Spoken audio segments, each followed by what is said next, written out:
What's up? Welcome to the last dropshipping video that you will ever have to watch. This is going to cover everything, all the strategies. This is an over 3-hour guide. I'm going to save you so much money and time with this one. I'm not here to waste your time any longer. Enjoy. And so step number one of finding a winning product or product market fit is to understand what a hardcore audience means and why it is so much easier to sell to that instead of just some random broad market that everyone else is trying. So for that, you need to understand that in every market you look at, every product has a different market level sophistication and awareness stages in them, right? Which means that, there's people that are most aware who know everything you do, everything about you, and they just need a little reminder or discount to actually convert. Whereas there's people that are completely unaware, that's the biggest audience, and those people obviously need much different marketing and messaging to actually convert them. However, if you start down here, then you will have so much competition and so much more to actually work with. You need to test so much more content. You need to test the price that you do test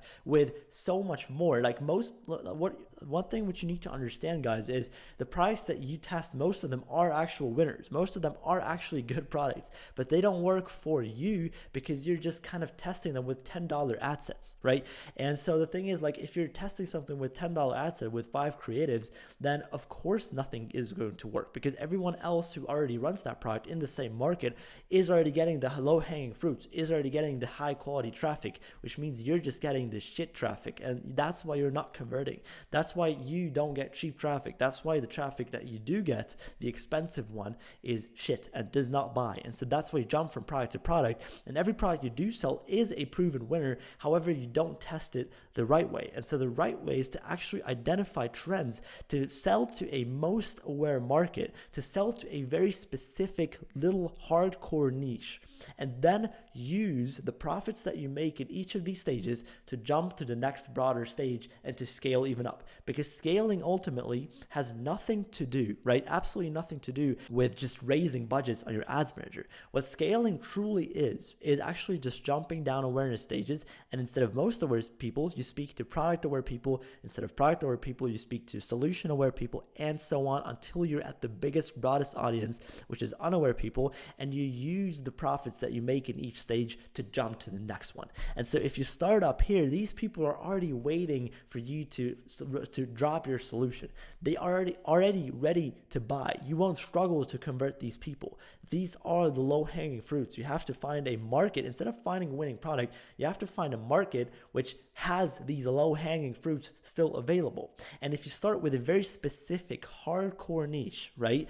Those people, like I just said, they are waiting. They're just waiting for products to launch. They're just waiting for brands like you to drop your products. And so you have to understand, if you run ads to those markets, right? If you identify a market like that and then run ads to that, it will be a million times more plannable to find a winner and to also scale and to know what you're doing. Because even if the old approach works for you, which is working down here where already 10 competitors are, if you're just ripping all their stuff of your main competitors, then they're going to be ahead of you. You're just a copycat scraping on 20% of the total revenue, and you're never going to be able to replicate that success because you don't know why it worked in the first place.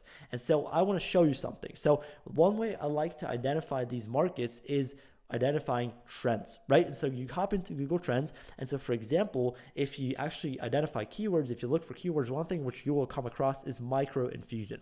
Now, this is, you might think what you want of this product. However, you can see in the last 12 months, there was a clear increase in the search volume on Google for products like this, which means there's increased demand and probably also increased supply. So this is a growing market. This is something which is growing more quickly than the average e-com growth per year. And so this is definitely something which, if I was to do product research right now, then I would actually take a closer look at this. Now, a better example for this is even a night wrapping mask. Now look at this. Basically, less than 12 months ago, this was at complete zero.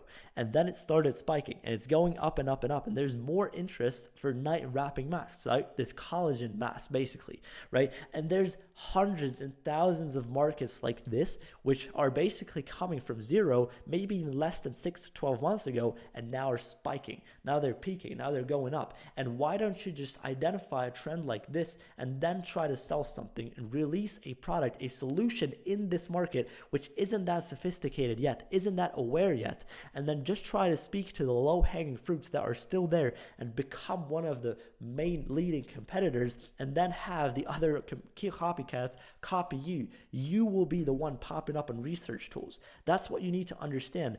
People on research tools, someone was the first one to sell that product, right? Like everyone on those research tools thinks, okay, I'm going to sell this and this is a winning product and it has so many ads active right now and it spends so much, right? No, someone was the first person to actually run that product, and everyone else is just trying to copy it. Doesn't make it work, okay? So you need to understand that these research tools all work the same. You all see the same products. That's why you don't make any money, because everyone tries to sell the same stuff with the same ripped ads, same ripped product page, and everything is the exact same. This is why dropshipping and e-com does not work for you, because it does not work like that. There was always the person that pops up on the research tool there was always one creative mind that put that product on there, right? And you will always find new and new products on there. How? Because there are people, extremely smart marketers, who are putting those products up there, and you're just trying to copy them and rip them. And that's why you don't even have to pioneer a product. You just have to find a way of being completely unique. And so let's keep going. Step number 2 is actually looking at criteria. And I know there's people who have like millions, gazillions of product research criteria that they look at. I only have 3.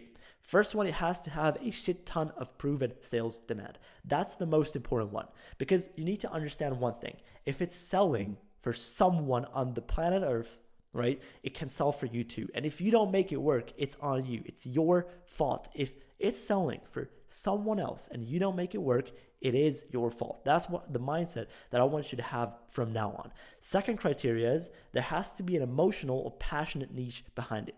It doesn't have to have like a problem solving factor or a wow factor, right? It just has to be emotional in some type of way, whether it's an insecurity that it solves, whether it's actually a true problem that it plays into, or whether it's just a Hello Kitty product, right? There has to be a passionate niche behind it, and the product has to trigger some type of emotion in people. And the third one is it has to have insane margins. So 2025, obviously it's super expensive to advertise now. CPMs are skyrocketing. Everything's getting more expensive, more competition, hundreds of people getting into dropshipping daily, and so CPMs are going to keep rising even more. And the only brands who are going to survive this inflation of CPMs almost are the ones with the biggest profit margins. Now, obviously, it's a very deep topic to just build offers which are super profitable. Of course, you can bundle up different products. You can enhance offers with guaranteed scarcity, urgency, and free gifts, and have a good structure, which is low upfront, high shipping, or buy one, get one.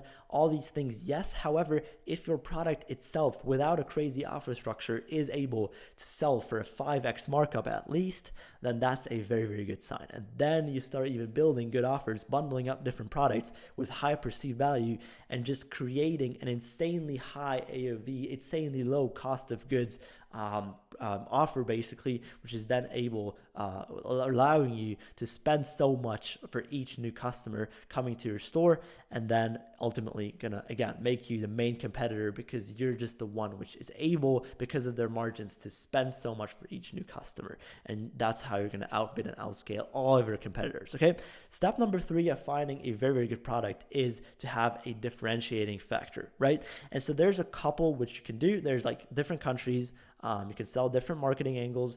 You have a better offer, better ads. You can have a different funnel, and you can have a different channel, right? Channel is like just a platform that you advertise on, right? So it can be Facebook, it can be TikTok, it can be Google, it can be Pinterest, it can be native ads, it can be Snapchat, it can be everything, okay? There's a lot of different access channels that you can advertise to.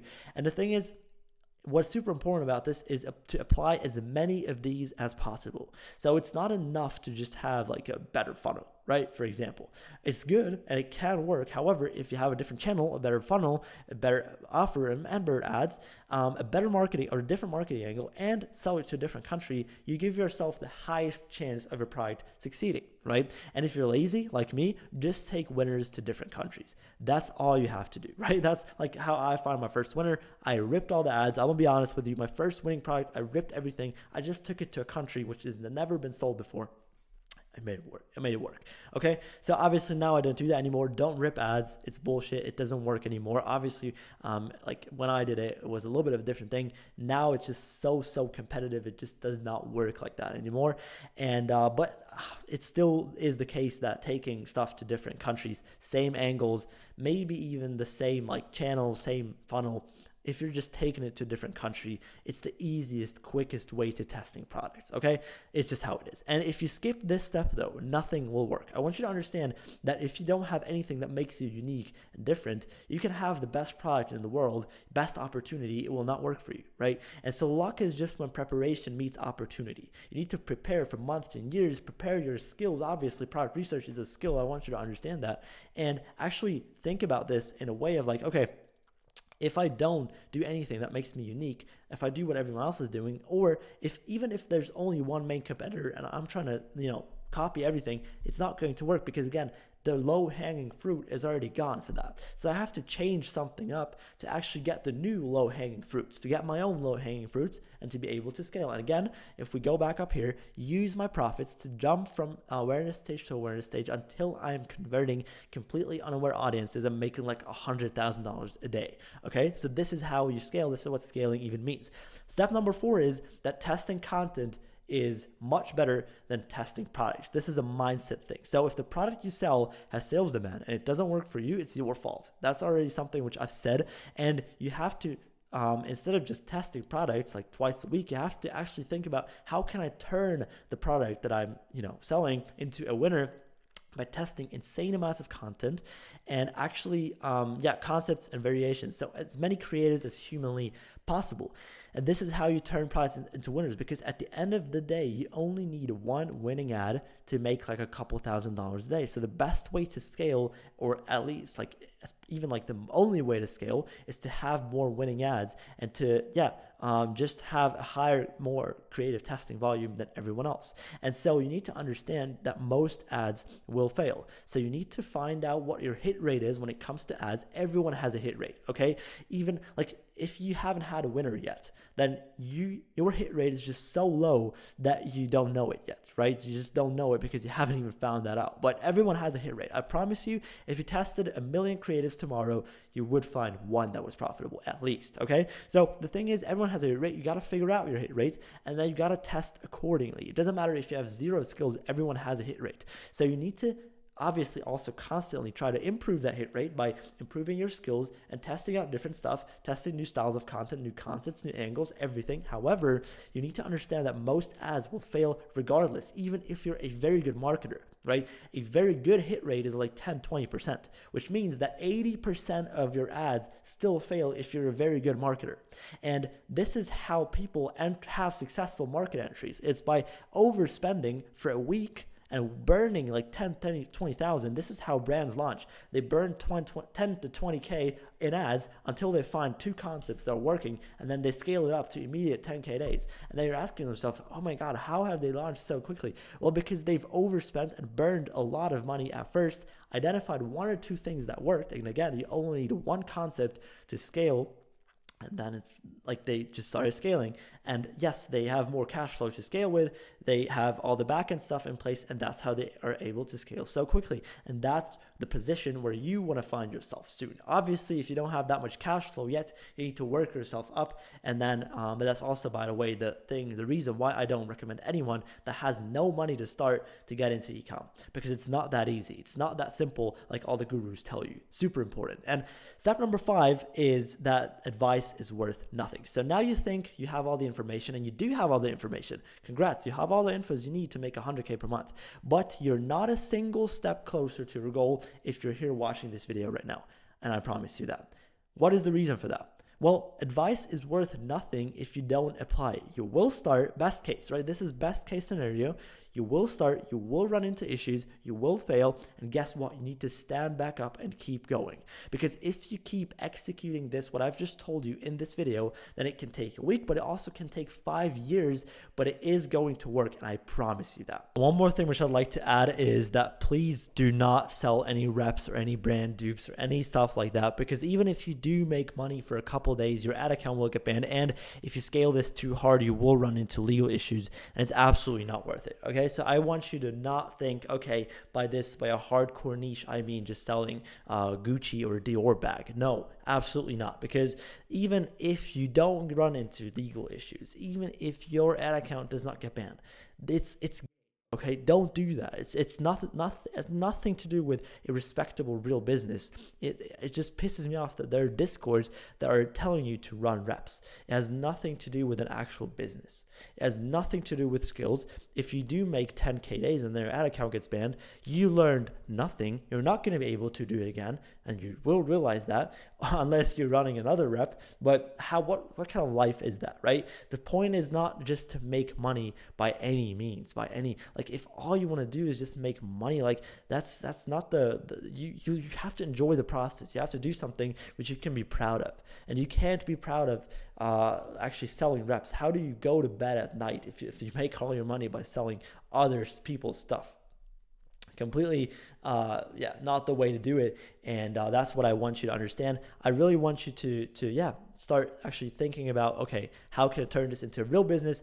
Because long term, even if you're drop shipping now, you will get into running an actual long term brand, a business, and that has absolutely nothing to do with just copying other people. So it's better if you, even if you're a beginner now, to learn the skills the right way now, and then later on expand and try to see what can I do, where can I go from there, with all the money that you've made, with all the skills that you've gained, and with all the network, with all the people that you met. And speaking of a network, I actually have a Discord. Definitely check it out. It's in the description if you want to join. It's completely free, and there's amazing, fantastic people. I love everyone. If you're watching this video and you're in the Discord already, then I love you, bro. And I want to say thank you for watching this video, giving me your time and your attention, and I wish you a fantastic, beautiful day. Product research is probably the thing which most people think they struggle with. However, they think they struggle with that the most. And product research is something which you should not stress too much, even though it is a super important topic, and I'm going to explain why. Product research is, you can expect it like a spectrum. There's products that are super easy to sell, and there are products that are super difficult to sell. However, you can sell any product, all right? So I want you to shift your mindset away from testing products and actually go ahead and test content, because that is what you're doing. If you test your products from now on with 3 creatives, even if you would be at the right place at the right time, you won't get the sales, and so you will kill the product, even if it would be a winner technically. So I want you to go ahead and forget the idea of winning products, all right? I want you to think about something called product market fit, all right? Product market fit is basically when you realize that your offer resonates completely with your target customer, right? And so Alex Hormozi describes this in his book, $100 Million Offers. Basically, he says, what's the easiest way to sell a hot dog? And a lot of people answered like, okay, you need the best hot dog in the world. And then a lot of other people said, oh yeah, you need to have no competition, whatever it is. However, the easiest way to sell a hot dog is to have a starving crowd. And so you want to fill market gaps. You want to identify gaps in the market, and you want to fill them with your offer. And offers are more than just a product. And I'm going to talk about offers more specifically in this video. However, what's super important for you to know is offers are better the bigger they are. The more you charge for them, the better they are for you in e-com, and the more money you're going to make overall. And so if you bundle up different products that make sense together, right? It's at the end of the day, what you sell to your customer is not the product, but the whole entire offer around it. And that's what I want you to think about. I want you to solve problems from now on, to solve insecurities, right? To help people, and not just find some bullshit product that no one has made, that like 100,000 people try to sell on PP ads, or basically just reps that are being ran on TikTok ads with Shrine theme all day long.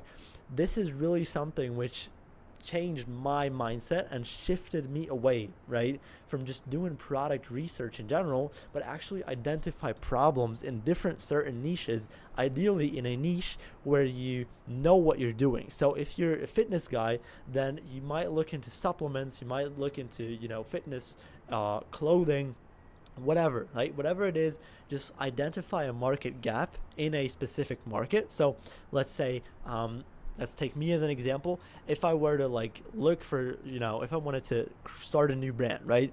And I would, look at the US market for products. Maybe I see something which is super good and that's exactly like what I want for myself too.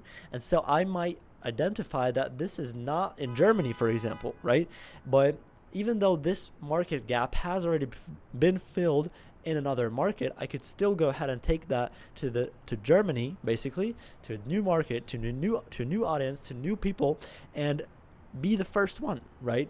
And you don't have to be the first one. However, you still have to fill in gaps. If you aren't unique, if you aren't different, if you do the exact same thing that your competitor does after him, it's not going to work, because ad platforms give you different traffic qualities, and especially if you rip the ads, you get super shit quality. Your competition is already going to outbid you like crazy. They're going to spend more. Therefore, obviously, it makes sense, right, for the ad platform, let's say it's Facebook, to give them the higher quality traffic and better quality people, right? And you're going to get the rest. You're going to get the stuff that, they didn't pay for. And obviously, those people are going to be more expensive to convert, more expensive to get clicks on your website. With a lower conversion rate means a much, much lower revenue per visitor, which is going to mean that you're unprofitable and you're going to switch products and products again and again, even though all those products that you've tested work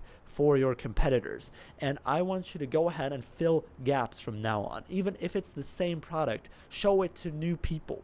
Show it to make unique ads, right? Solve different problems, solve different angles. And all of this is going to be stuff that I'm going to talk about later on in this video. But from now on, I want you to stop looking on all of these product research tools, because they haven't helped you so far, and they very likely won't help you in the future either, right? This is something which is super important to understand. It's not about the strategy, right? It's not about where you look for products. Of course, there are better ways than others, but it's actually about what products you scroll past and what products you click on. Because at the end of the day, if you use PP ads, I guarantee you there's going to be 1,000 other people using PP ads as well. And then if you scroll, and then all of those people, right, if they use similar filters, are going to see the same exact products. Now, why are some of them succeeding and most of them not? Because at the end of the day, it's not about what products you click on. It's not about, what products you see. It's about the products that you click on and that other people scroll past, right? And this is essentially what it is about. It's winning products, or product market fit, is everywhere. You just have to identify a market gap and fill that in with an offer, not with a product, with an offer. All right. So if you have 100 free gifts in your offer and it only makes sense to purchase it like this, then it's 101 products. However, a lot of people say, oh yeah, I sold this product, this is my winning product, and people have no idea how to copy it.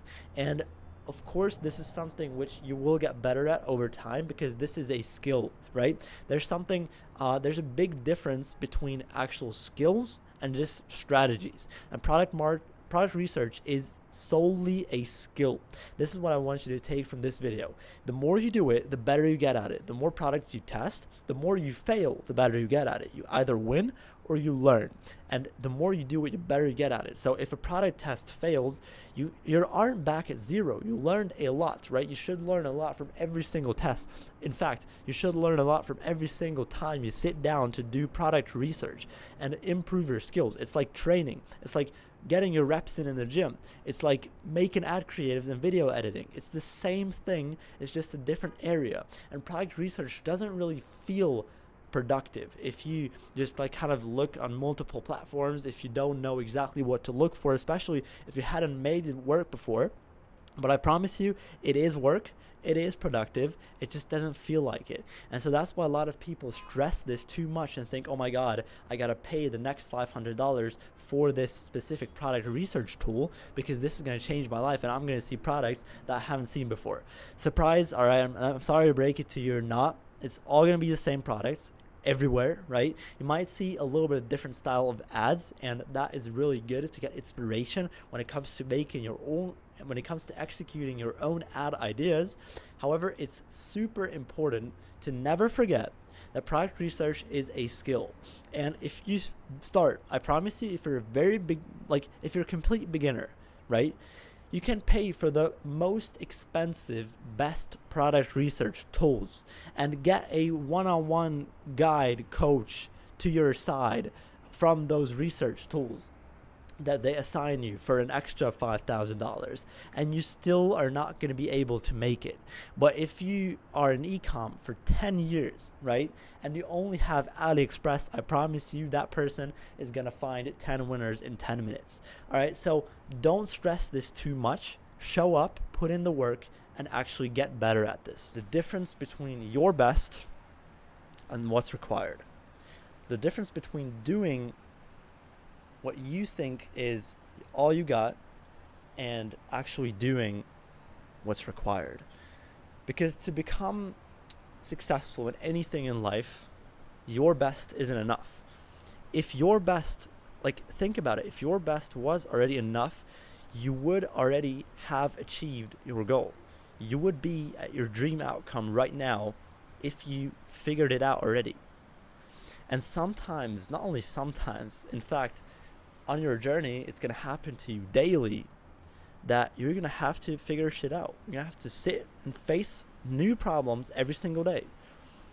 Not only in business, this is a thing if you go to the gym, if you do anything in life which is a little bit different from the normal, I would say, you're going to deal with problems. You're going to have to become a problem solver.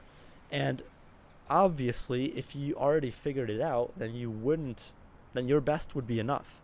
But if you're not where you want to be, if you don't have this equation yet of if I do X, then I get Y, and so let's just do a million X and get a million Y. If you don't have this equation yet, if you haven't figured it out yet, then you can't rely on doing your best because it doesn't work. Sometimes your best isn't enough. And sometimes you just have to sit down and figure something out. Whether it's through doing something which is maybe controversial, doing something which is like not normal, doing something which is not healthy, doing something which pisses other people off, you're going to have to do that. You're going to have to do those things in order to figure stuff out sometimes. And it's always going to take longer and cost more than what you expect, always, whatever you do. And so what's required is actually just do what's required, all right? And you can actually measure how powerful someone is by measuring the time between when they have an idea and actually when they execute it. Because speed of implementation is probably the most important topic when it comes to this, your best versus what's required.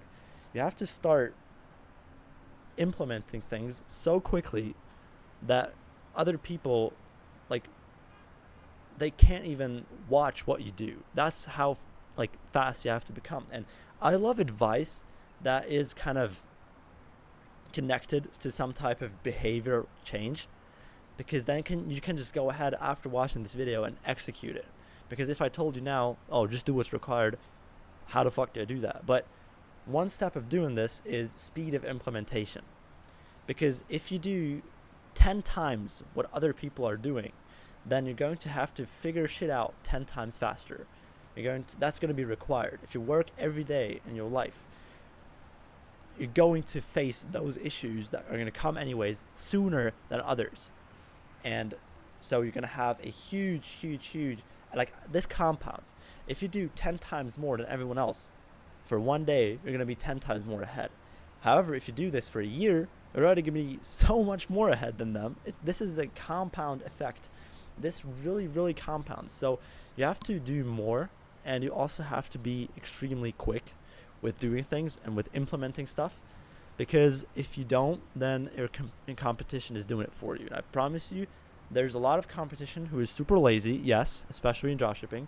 However, there's this 1% that is super good.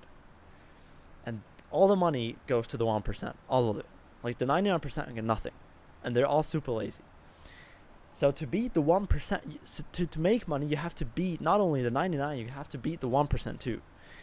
And I hope this proves to you that you have to break your beliefs about what you're doing right now and do more. You have to increase your volume and increase your leverage. And you have to regularly sit down and change your activities to stuff that makes you more money, right?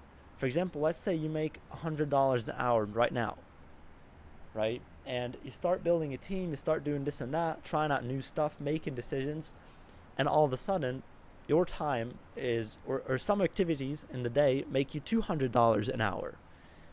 What you're going to do then, logically, is do less of the stuff that makes you $100 an hour and do more of the stuff that makes you $200. And sometimes this is a process which is natural, and you have to do this regularly. So you have to sit down and change the stuff that you do. And this is something which never ends, all right? Because then you're maybe at $500 an hour. Then you're at $10K an hour. And I'm sure one day is going to be like $1 million an hour. I don't know. This never stops, right? Break your beliefs. Do more. Do what's required. Don't do your best, all right? Your best hasn't been enough, so it's not going to be enough in the future as well. If you're forced to figure shit out,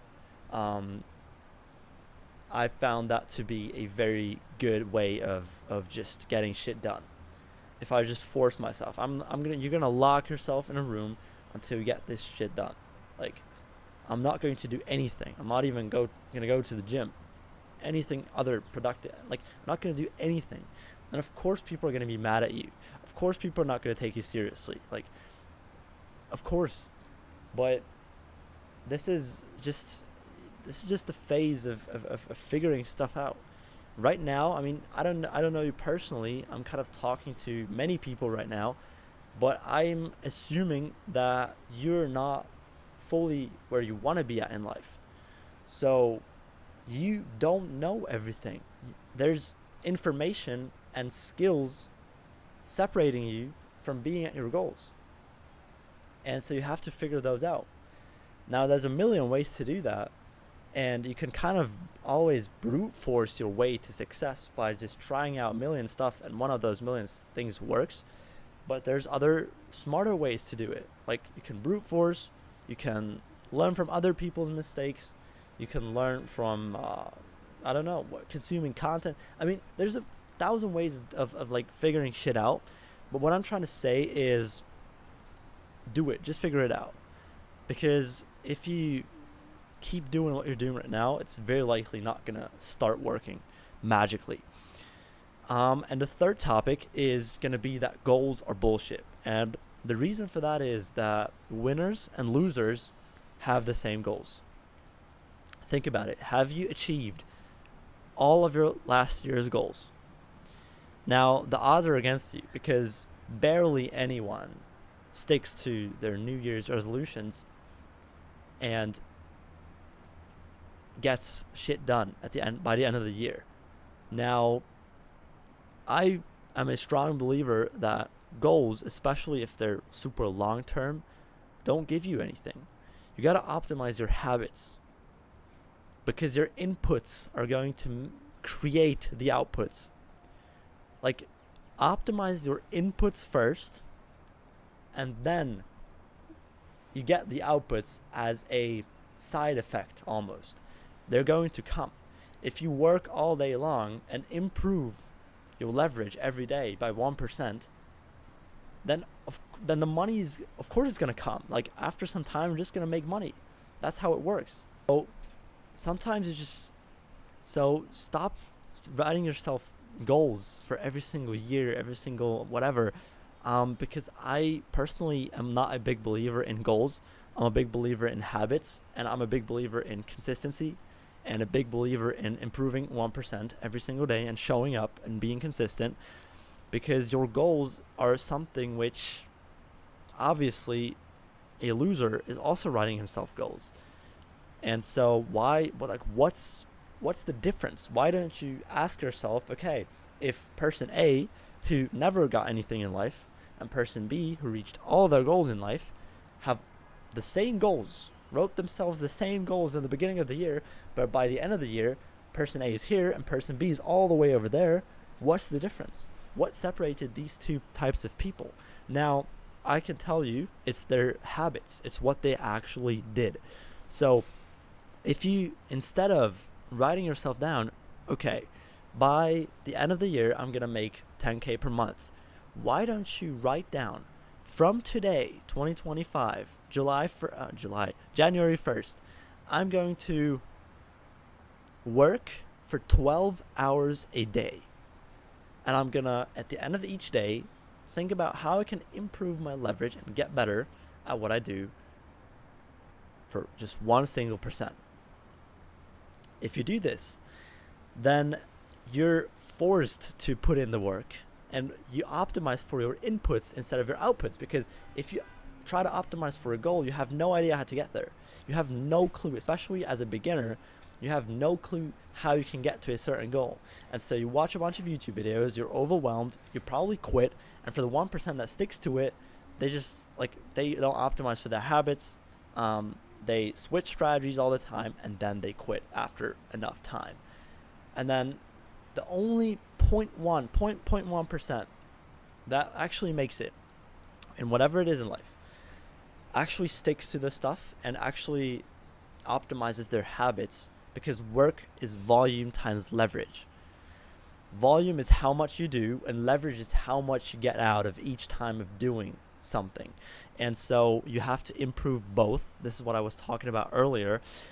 And goals are BS because you don't know how you can improve your leverage, and you're not going to put in the volume. If you just see a goal, it's going to look far. You have no idea what to do to get there. So why don't you figure out every single time that you have a goal in mind, that you think, okay, I need to make 10K, like I'm going to make 10K this year, then don't make the craziest vision board, but actually think about what steps am I going to make from today, from right now, every single day consistently, that is going to get me to 10K per month. Figure out each step. This is going to get me to 1,000. This is going to get me to 3K. This is going to get me to 5K. And I'm going to do this every single day to get there. And if you do this, this is actually going to make you successful. And stop only looking at money by identifying progress, because that's not how this shit works. There's so many other metrics to track, and you can also measure how powerful someone is by the amount of metrics that they look at, by the amount of data and numbers that they actually track.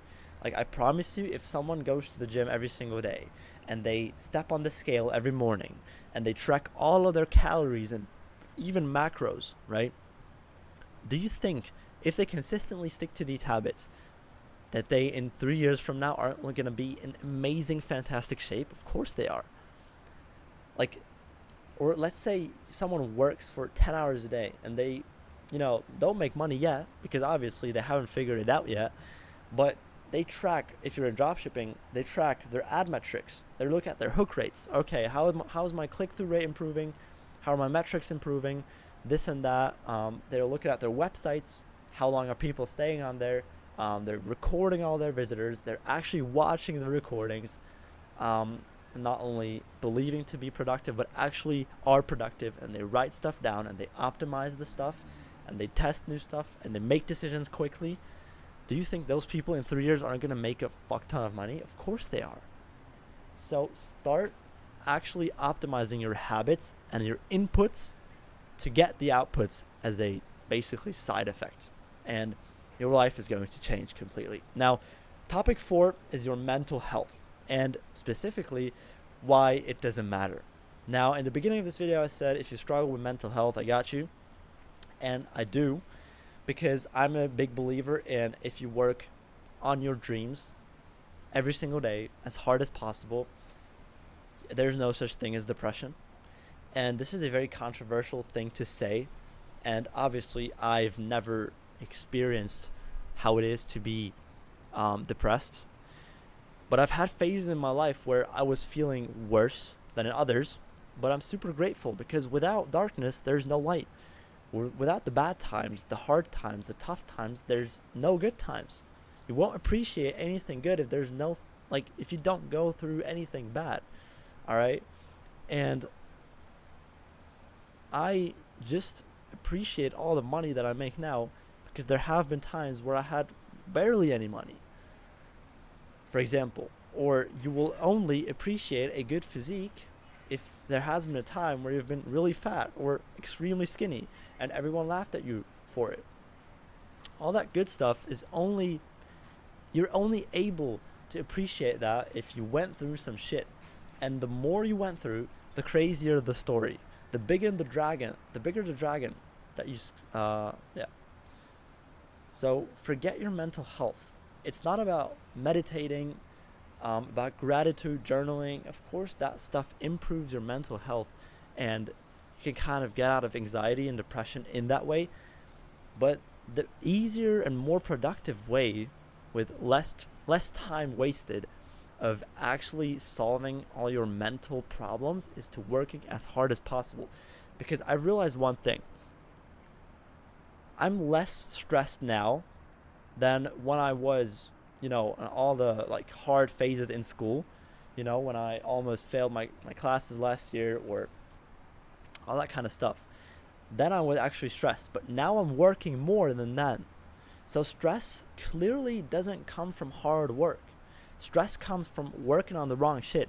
And I believe that depression is your body telling you that the character you're playing, the life you're living, that's not you. It's not what you want. It's not what you need. It's you're pretending to be something you're not. And it's a natural thing that occurs. Of course it is. Let's say you do drugs all day and you smoke and you have all these bad habits. Of course your body's going to tell you, stop this. You're hanging around with the wrong people. You're doing the wrong shit. Like, you're in terrible shape. You make no money. Of course you're depressed. And I believe it's a natural thing, your body telling you. I don't believe in taking antidepressants and taking medication. I believe in like solving your own problems. And again, I'm not a doctor at all. This is not like medical advice. But I believe that if you want to take your life into your own hands and actually figure shit out yourself and start optimizing for your dreams and your goals instead of optimizing for your mental health, your life is going to change completely. Because your mental health, I'm going to tell you that again, it doesn't matter. Like, no one gives a shit about you, even if you're depressed. Especially if you're depressed. Like, no one gives a shit. But I promise you, once you actually start seeing results and once you actually start getting closer to your dreams, then all the people that didn't give a fuck about you are suddenly going to appear again. Well, just be prepared, all right? Topic number 5 is, right now, everyone that talks shit about you, all of them are right. Now, you might ask yourself, what? What do you mean they're right? You just said stop giving a fuck about their opinions. It's not productive. It's not constructive criticism. But they are right. If someone right now tells you, bro, this doesn't work, stop doing it, they're right. It doesn't work. And the funny thing is, they are right until they are wrong. Which means until you proved them wrong, they are right. If you bring another new girl home every single day and you say, oh yeah, she's the one, and your parents tell you, oh, she's not, then they're right until you actually marry that girl. If you make no money right now and you tell a bunch of people about your business and everyone tells you, oh, bro, you make no money, it doesn't work, they're right. You don't make money until you prove them wrong. They are right. And so that's why I am a big believer, and to give you kind of a behavior to actually execute this piece of advice, is to not tell anyone what you're going to do. Be quiet. Stop telling people. Because every time you tell people something, first of all, your brain releases dopamine, which is then going to decrease the chance of you actually sticking to that one thing. And second of all, the more people you tell them, like the easiest way to kill a big dream is to present it to a small mind, because they're just going to talk you out of it. And the more people you tell, the more people are going to talk you out of it. And so I wish, going back, I would have just started out ecom and not told anyone, started going to the gym, not told anyone, and just sticking to it until I saw the results. Now, I made this mistake myself. I told a bunch of people. I still stuck to it. However, it was significantly harder after a bunch of people knew that I was doing it versus when no one knew what I was doing. And a lot of people think, okay, well, but why is, I'm committing to it by telling other people, then I have to stick to it. But it's quite the opposite that actually happens. It's not, what's going to happen is not that you all of a sudden become such a productive human being because, all the people, expect you to be. But what's going to happen is you're going to feel like you accomplished something because you told all these bunch of people. And amongst some of them, they're going to be some, oh my God, let's go. You're locked in. Go ahead. I believe in you. And you know how much dopamine that releases in your brain? You know how productive you feel just talking about doing shit, but not actually doing something? And this is what I've heard in a podcast from Alex Ramosi and Chris Williamson. It's like this line of saying, talking about the thing isn't doing the thing. Watching content about doing the thing isn't doing the thing. Writing about doing the thing isn't doing the thing. Whatever, right? Only doing the thing is doing the thing, all right? And when I've actually heard this for the first time, I always kind of knew this, but I never was 100% aware.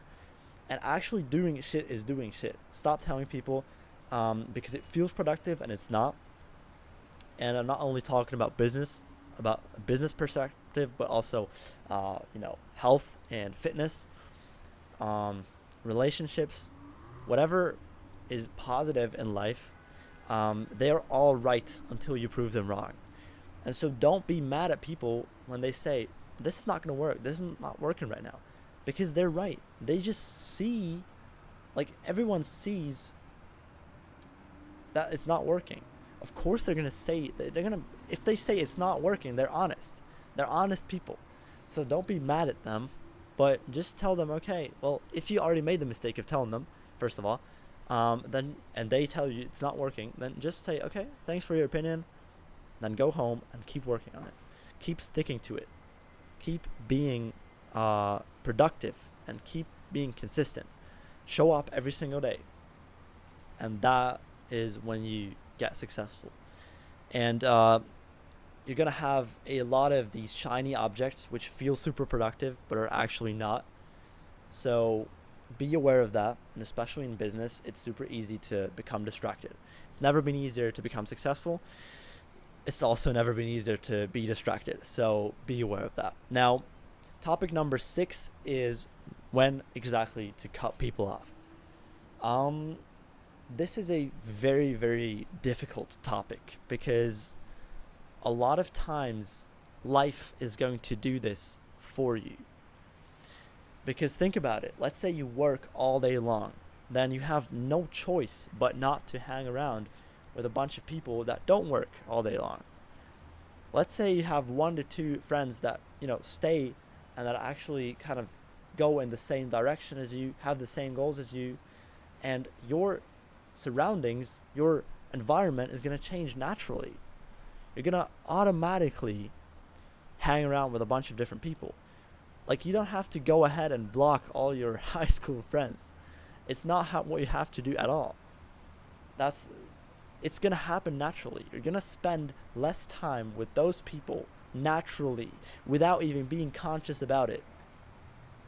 Now, when to actually cut people off, actively making this decision yourself, is I believe if life doesn't naturally separate you two, and the other person, whether it's a girlfriend or just a best friend of yours or whoever it is, might even be a family member, and the closer the person is to you, obviously the more it's going to be, the more painful it's going to be, the more it's going to hurt. So what I try to do when I experience that kind of stuff is I always try to ask myself, if I hang around and spend time with this person, am I going to be closer to my goals? Yes or no? If the answer is no, then cut them off. And it hurts. It's going to hurt. It's going to suck. It's going to be extremely painful. That's just how it is. I believe that you should prioritize your goals over everything, because that's what it's going to take. Realistically, you're going to have to put in everything you have, you own, and even so much more than that into your dreams, and it's still not going to work, and you're still going to have to figure it out. It's still going to suck. It's still going to be painful. And sometimes this natural separation of people around you, and this is very common to people that are super close to you, so not like a normal high school friend, those people are automatically gonna be out of your life after you spend a lot of time working, for example. But if it's a very close person in your life and you realize, every time I talk to this person I feel worse, every time I talk to this person I feel satisfied with what I have, and I don't thrive for more, and I want to work harder. Every time I spend time with this person, it's wasted time. If you realize that, then you have to sometimes actively make the decision of leaving that person. Now, whether it's through breaking up with them because it's a partner, whether it's through just having a conversation with them and telling them, hey bro, if it's a friend, I'm not gonna realistically be wanting to spend more time with you. It's going to suck, and they're not going to understand it, and you're going to get into big arguments, so be prepared for that. Even if it's a family, especially it's a family member, they're not going to understand it because they think they're doing everything right. Obviously everyone does what they think is right, so if they think what is right is just sticking to their old shit habits and not working hard, super hard towards big dreams and goals, then of course they're gonna think it's you. Their ego is gonna prevent them from giving you the right, and you're gonna have to go separate ways. And a behavior that you can always, an action step, is to don't be mad. Be the one when you have these conversations after this video, be the one that is conscious and calm. Never get emotional about anything, and this is about business in general. Stop being emotional about business. And every time you put emotions into your business, you're done. Like whenever you're emotional in a call, in a setback, in a difficulty, in a problem, you're done, and you're going to have it 10 times, a million times harder.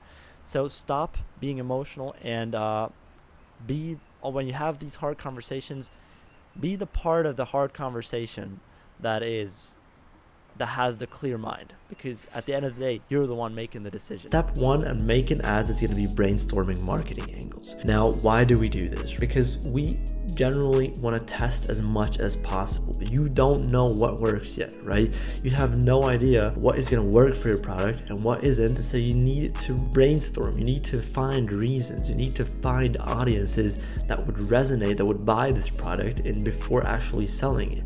You need to find product market fit. You need to make a product a winner, not find a winner. Every product is sellable. You need to move away from testing products to testing content, because every product can be scaled. I promise you that. It's just that some products are so much easier to sell than others, and those are the winning products that you actually see advertised on YouTube. Every product is sellable, and I've written down a couple of angles that we can hit with this. Obviously, when you give yourself an hour or two of actually doing research, you're gonna come up with much more than these. Christmas gift from the girlfriend to your boyfriend, then Christmas gift from boyfriend to girlfriend, Christmas gift from your best friend, but also mental health could be a very good angle. Besides that, I would go probably also with fashion or just basic jewelry. And to cover the more emotional side of things, you could also do it for people that want to remember dead people, basically, so people who have passed, and also pets who have passed, right? That's the more emotional side of things. That's very two emotional angles, and with those you're gonna have a very easy time making very good ads, because it's gonna be so emotionally triggering, and the hook rate is gonna be naturally so high because you hit extremely emotional angles. And let's face it, if you want a high hit rate when testing products, which I assume all of you guys want, then you should test every one of these, or at least the majority, because again, you don't know what works yet and what doesn't, and so you need to test all of these. You don't have enough data if you only test 1 or 2 angles to actually say if a product works or not. Again, all products work.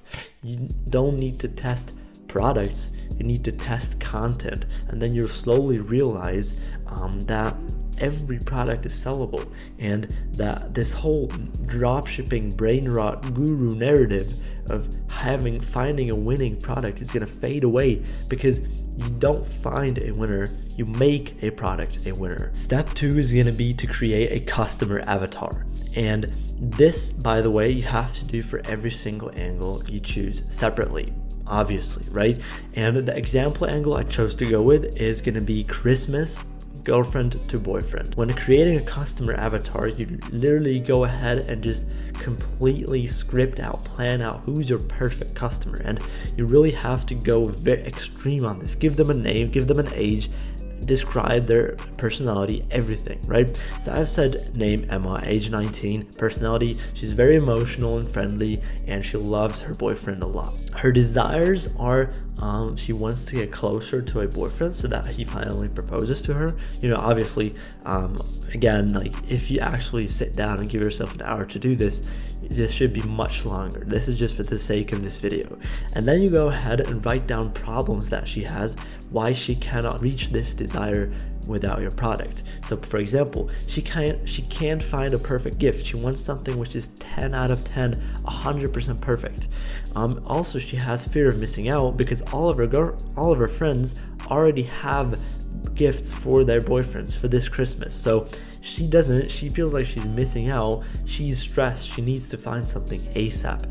Also, she doesn't have hundreds of dollars to spend on a gift because she's in college. She doesn't have a high-paying job, and she's absolutely afraid that her boyfriend won't like her gift if it's not perfect. So this is like a couple of her problems, and then obviously should come up with a lot more of just describing your dream avatar, your customer avatar, right? You have to understand who you're selling to before you can make ads. And then step 3 of this process is going to be to obviously script the ads. So before we go ahead and edit them, we obviously have to write scripts. And to understand this, there's basically 4 ad styles that we can do when making ads. First of all, there's user generated content, UGC. We could do both video and image of these. Then there's product showcase, founder ads, where literally the founder sits in front of a camera and tells about the brand, tells about the product. And then there's an offer focus ad.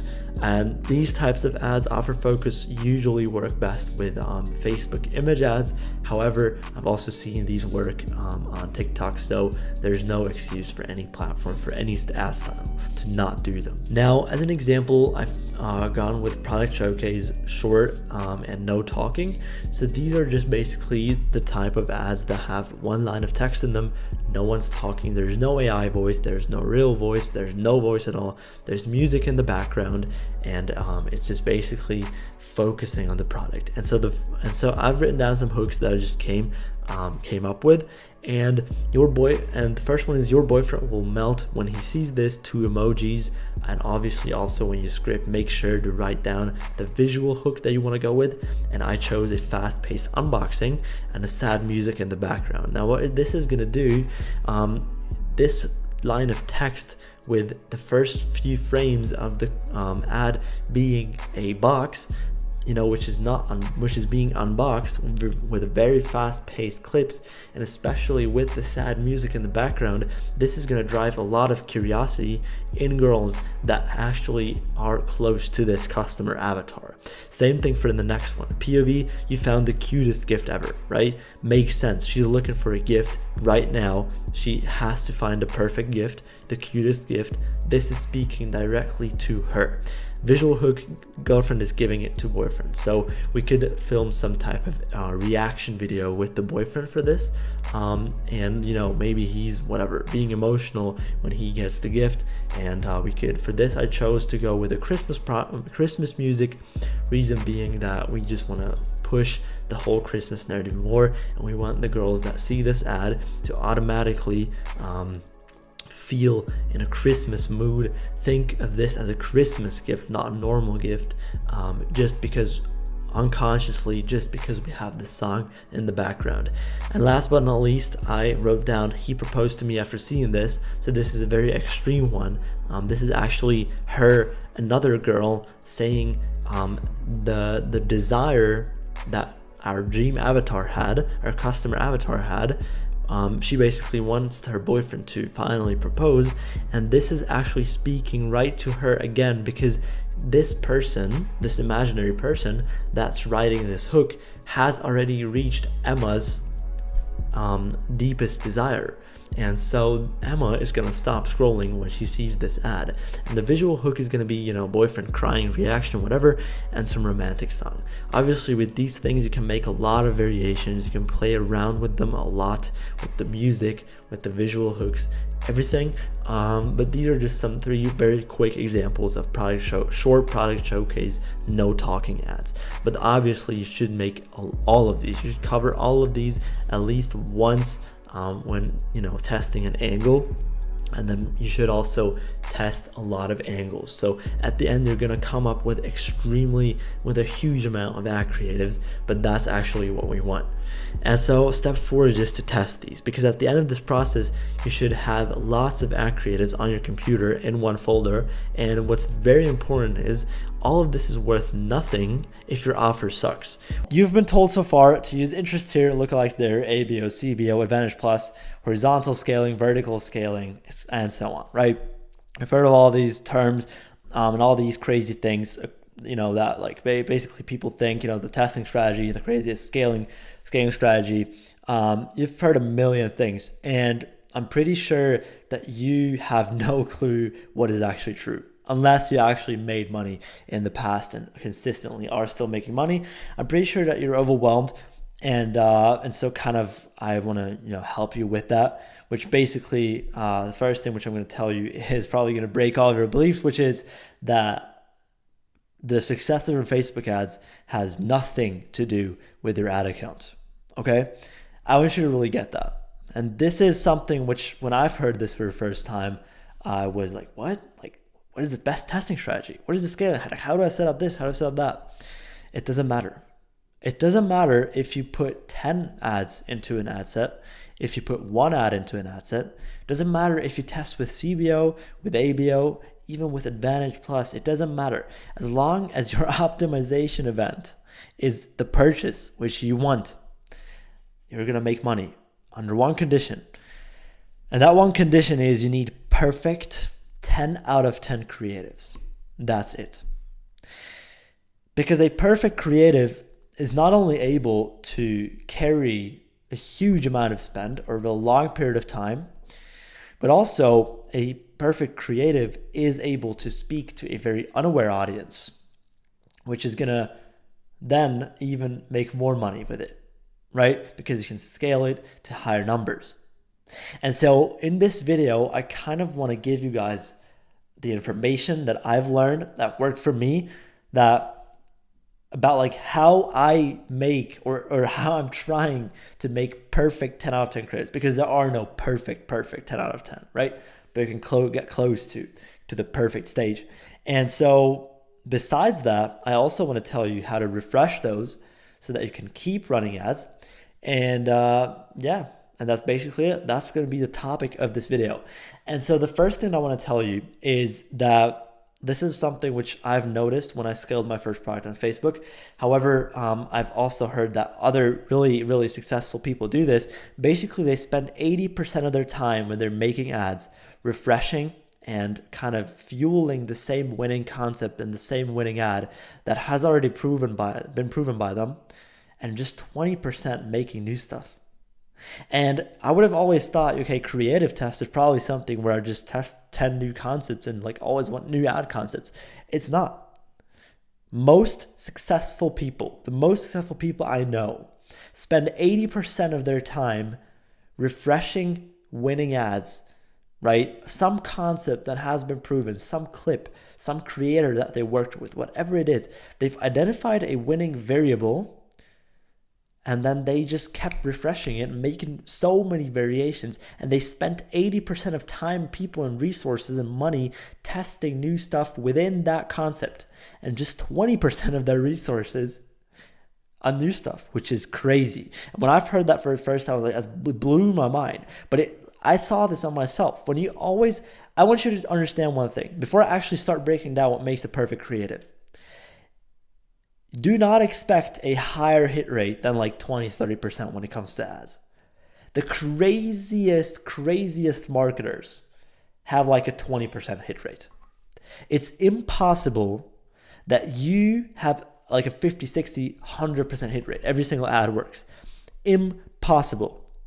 If you ever had that happen before, you've had like a crazy mega winner that was basically just like anything you uploaded kind of worked. You don't know why. You don't know why awareness stage you spoke to. You don't know why it worked. Probably ripped half of those ads, but it worked.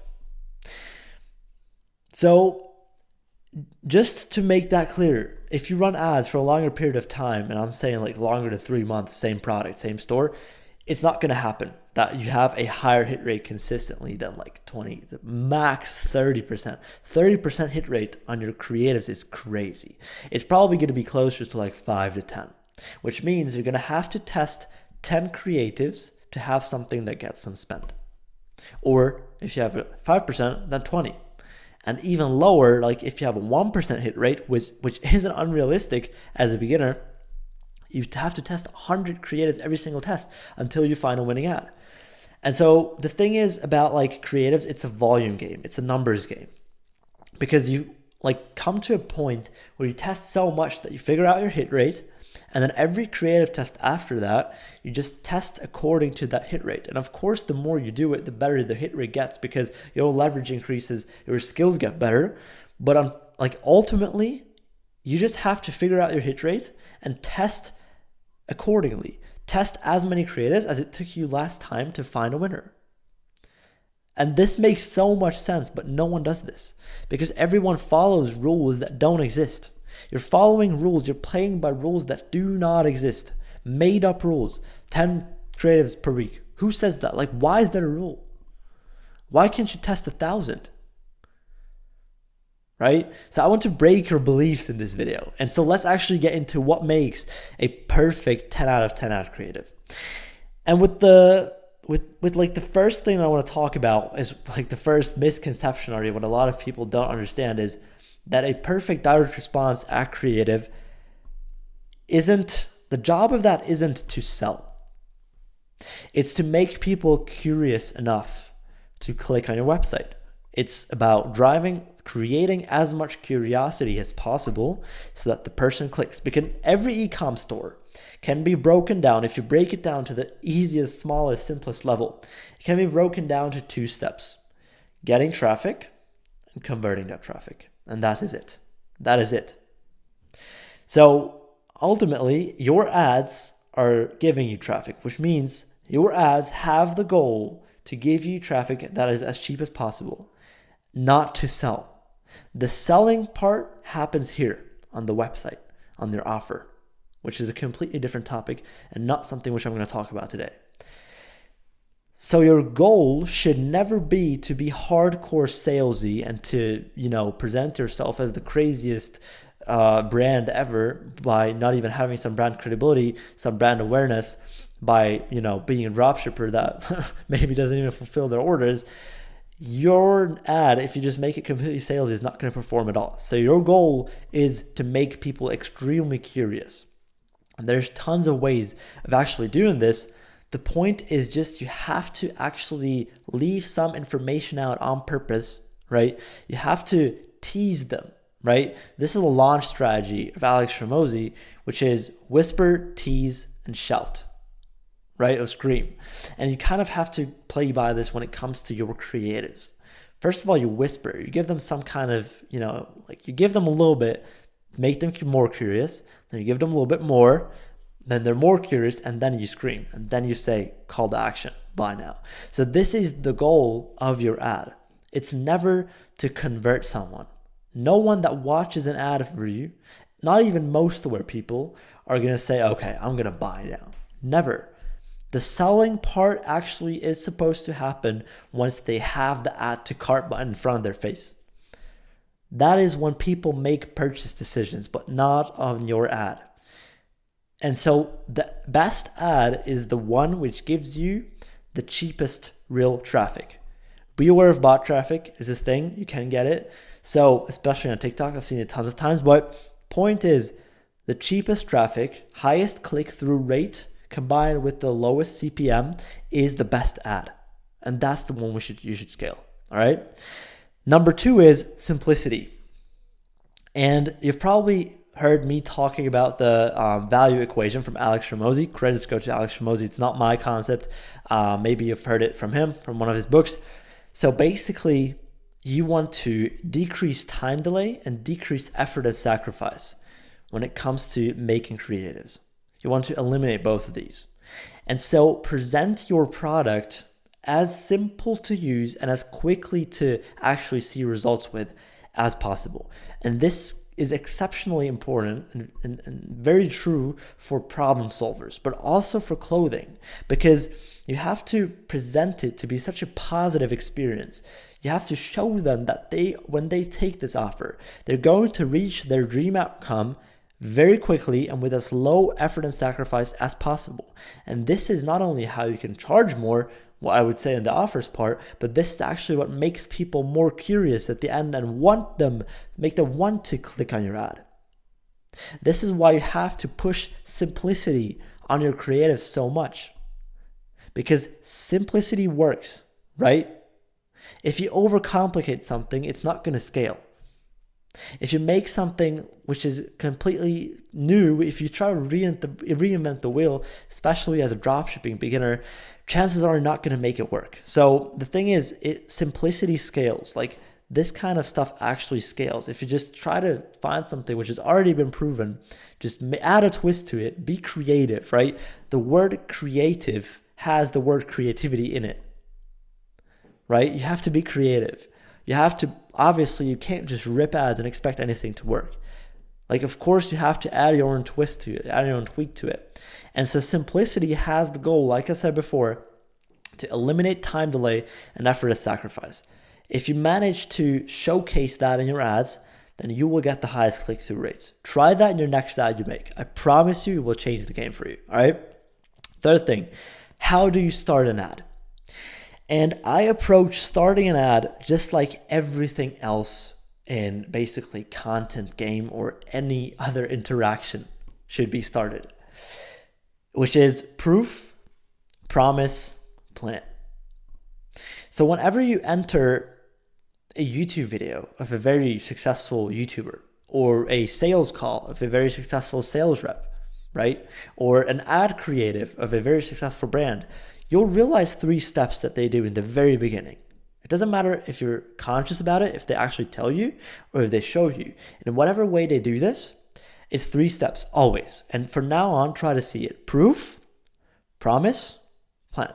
Proof that the product and the dream outcome can be achieved and has been achieved by other people. Promise that it's going to work for them too, right? Or at least what they're going to be able to know if they watch this ad. Logical or emotionally, might tell you that, might not, but they do this always. And plan. If you put this in every single piece of content that you make from now on, it's going to change the game for you, especially with ad creatives. Proof, promise, plan is a structure, and you don't have to tell them, by the way. You don't have to be completely salesy, and like how I started this YouTube video by saying how much I made, and then what you're gonna know after this video and how I'm gonna break it down. I did this too, by the way. Proof, promise, plan, and do this in your ad creatives too. Do this in a sales call if you're a sales rep watching this video, right? It's gonna give you so much credibility, and people are gonna be, what are they gonna be? More curious. They're gonna want to click on your ad even more. Start it with proof, promise, plan, and your results will change. Again, try it. What do you have to lose, right? Especially if you're not actively making a lot of money with e-com right now. This is something which you could just try. Like, why not try it, right?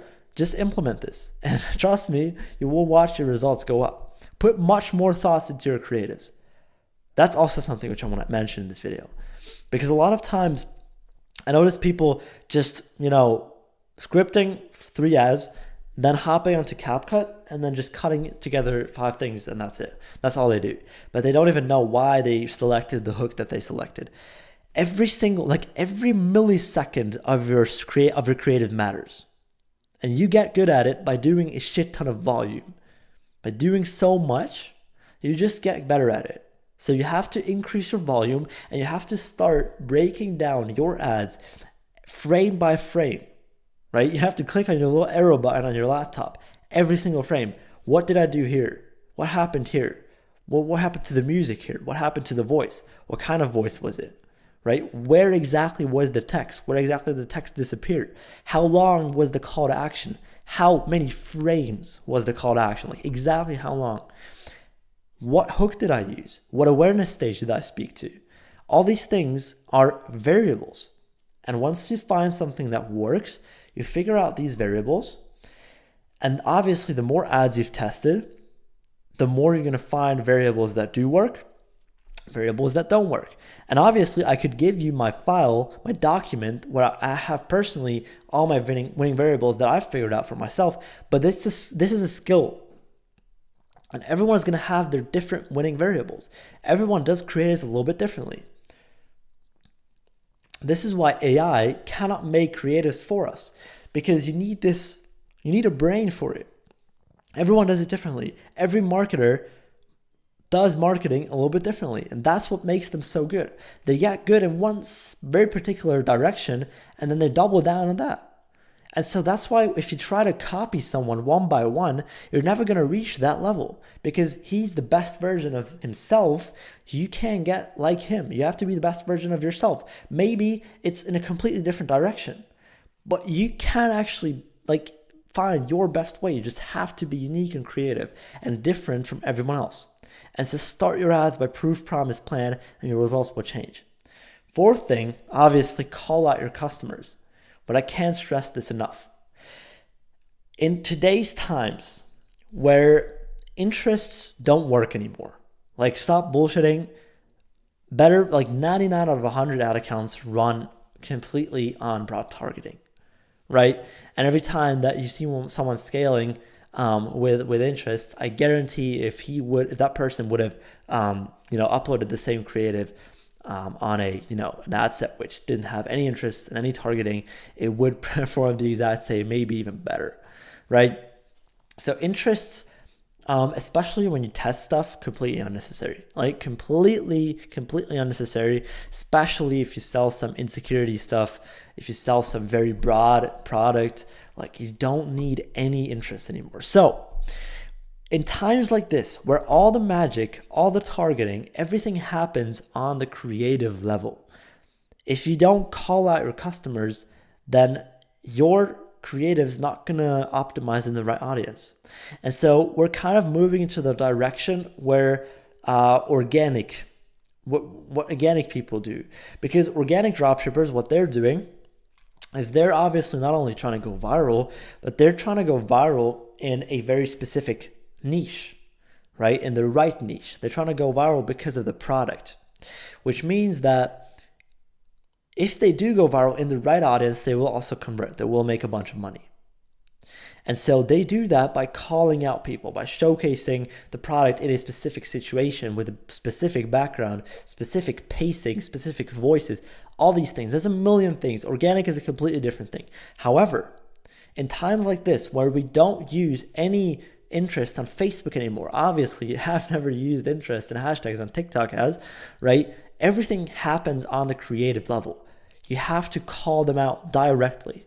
You have to make them feel like you're specifically talking to them. I'll give you an example. In sales calls, what you do essentially is you sit in front of a person, let's call him John, and you sit in front of John and you can say his name, right? You can say, John, blah, blah, blah, right? And he's going to listen to you because everyone reacts positively to their own name, obviously. However, in marketing, which is the one-to-many version of sales, you can't do this. You can't call out their names, obviously, because it's the same ad and 100 people see it, 1 million people see it. ideally, right? So if you have that situation of like not being able to call someone out by their name, how do you call them out? By understanding their desires. If you understand their exact problems, their desires, and why they resonate, why they should resonate with your offer, ideally have even sent out post-purchase surveys in the past, call your customers. Again, you're playing by rules that don't exist. If you understand them better than they understand themselves, then you can call them out and make them feel like they're like you're saying their name without sharing their name. If you start listing out their entire life in front of them, they're gonna sit in front of the screen like this, and yes, they're gonna stop scrolling. It's not about having some bullshit controversy in the video and going viral in the completely wrong niche like some of organic people do, but especially on Facebook where you're gonna get banned if you implement some stupid controversy. Like, you can't do this. You can't lower your CPMs by just making it engaging for the completely wrong reason, because then it's going to optimize in that audience. It's the same thing as organic videos. It's the same exact thing. And so you have to understand that calling them out and making them feel like this ad is specifically tailor-made for them is the best way to get good hook rates and to ultimately get high click-through rates and high conversion rates on your ads. That's how you do it. That's how it's done. By actually making them feel, and I'm going to repeat that. I know I'm very repetitive in this video, but I'm repeating stuff that I actually want to stick. So you basically make them feel like this ad is specifically made for them by listing out their entire life, basically, their problems, their desires, like who they are, describe them as a person, right?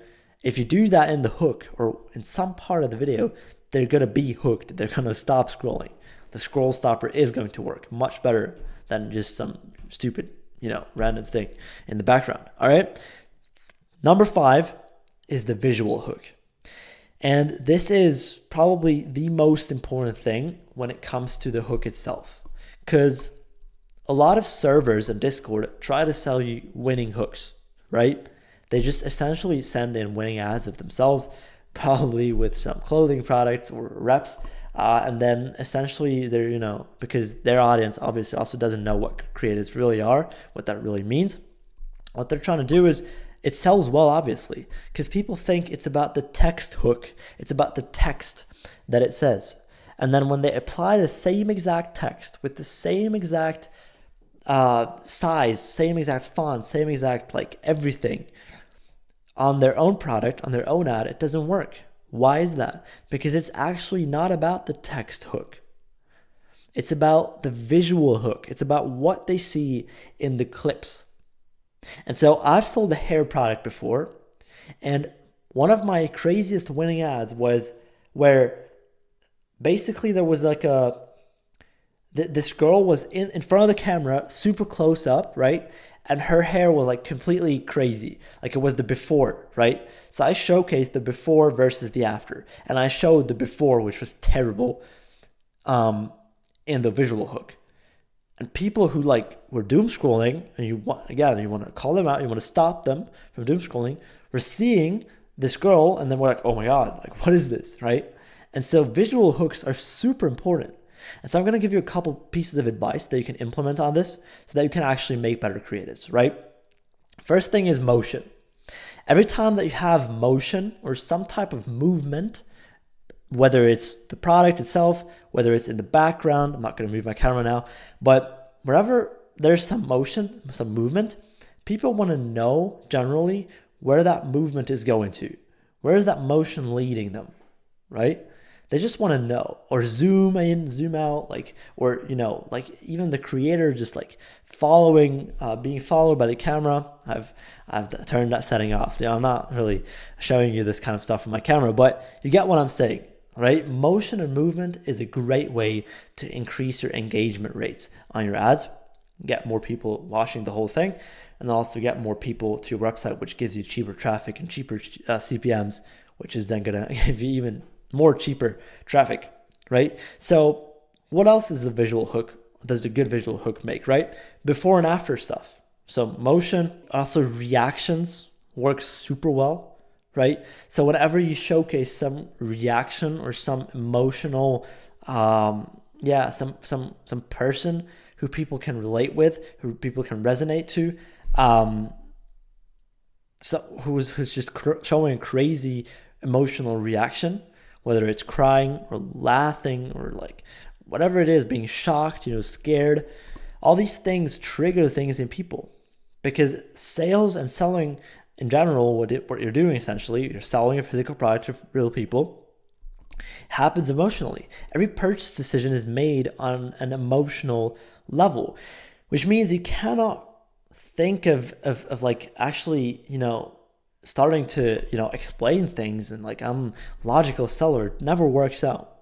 Always when you show some reactions, when you have some movements, like people are easy. Like you can always imagine like the stuff on Facebook, which I've seen works best, is like the stuff you would say, this never still works. Like, come on, this works. A lot of times, yes, that is exactly what works. A lot of times, the type of creatives that you make in CapCut and you export this shit, oh my God, this is so ass. I'm not going to test this. Oftentimes, those exact creatives are the ones which work the best for some reason. And then the ones which you spent 5 hours on making just completely, flops in performance. Happens. Completely happens. And again, your hit rates are going to be low, even if you're very good. Hit rates essentially always are very low. So you've got to test accordingly. Put up your volume. Do more. Simply do more. Okay. Next thing is objection handling. And so now we're getting into a stage where this is more important for problem solvers, for actual insecurity solving emotional products. For example, this is going to be more difficult with fashion because people don't really care. Fashion kind of sells itself. This is a marketing principle, so it's not something which is going to essentially apply to you if you're just selling some clothing products, because it kind of sells itself. However, if you do have a product which is very problem solving and needs some explanation, then objection handling is a crucial part in actually doing that. And so what objection handling is basically like figuring out what the people's main concerns are, what holds them back from buying right now, and just handling those. And obviously, a lot of times people will. So a lot of mistakes I see with this is that people handle the wrong objections, right? And again, it comes down to understanding your audience perfectly. Because if you know their exact objections, like let's say you sell a super complex product, come to your store, they're really curious, but there's a couple things which they're unsure about. And they're like, I really need to know this, right? I really want to know this, else I can't buy. Like they're scared that something's going to happen to them if they do buy this now, right? If you did understand your customers perfectly, then you would just put those as an FAQs, or just like mention those in the very top sections, maybe even in some of your product pictures or in your reviews. If you're a very intelligent person, then what would happen is obviously those people would then buy. And you can also do this in your ads, right? Especially in retargeting ads where people have already seen some of your stuff before. So the more bottom of funnel you get, the more title it gets, the more aware people are of you, the more you need to objection handle, and the more it actually becomes logical selling instead of just really direct response emotional stuff, right? So this is really important to understand. Objection handling is a crucial part, and you need to actually start doing it. But however, stop handling the wrong objections, right? So I mean, fashion would be, for example, like if you sell shapewear or if you sell some leggings and people are really unsure about what size they should pick because they've bought 10 pieces of shapewear in the past and it was all shit in size. So one thing you might say in your ad is, you have a one-size-fits-all solution, right? One-size-fits-all shapewear. Crazy, right? No one's ever going to worry about sizes because, for example, sizes are always the main objection in fashion.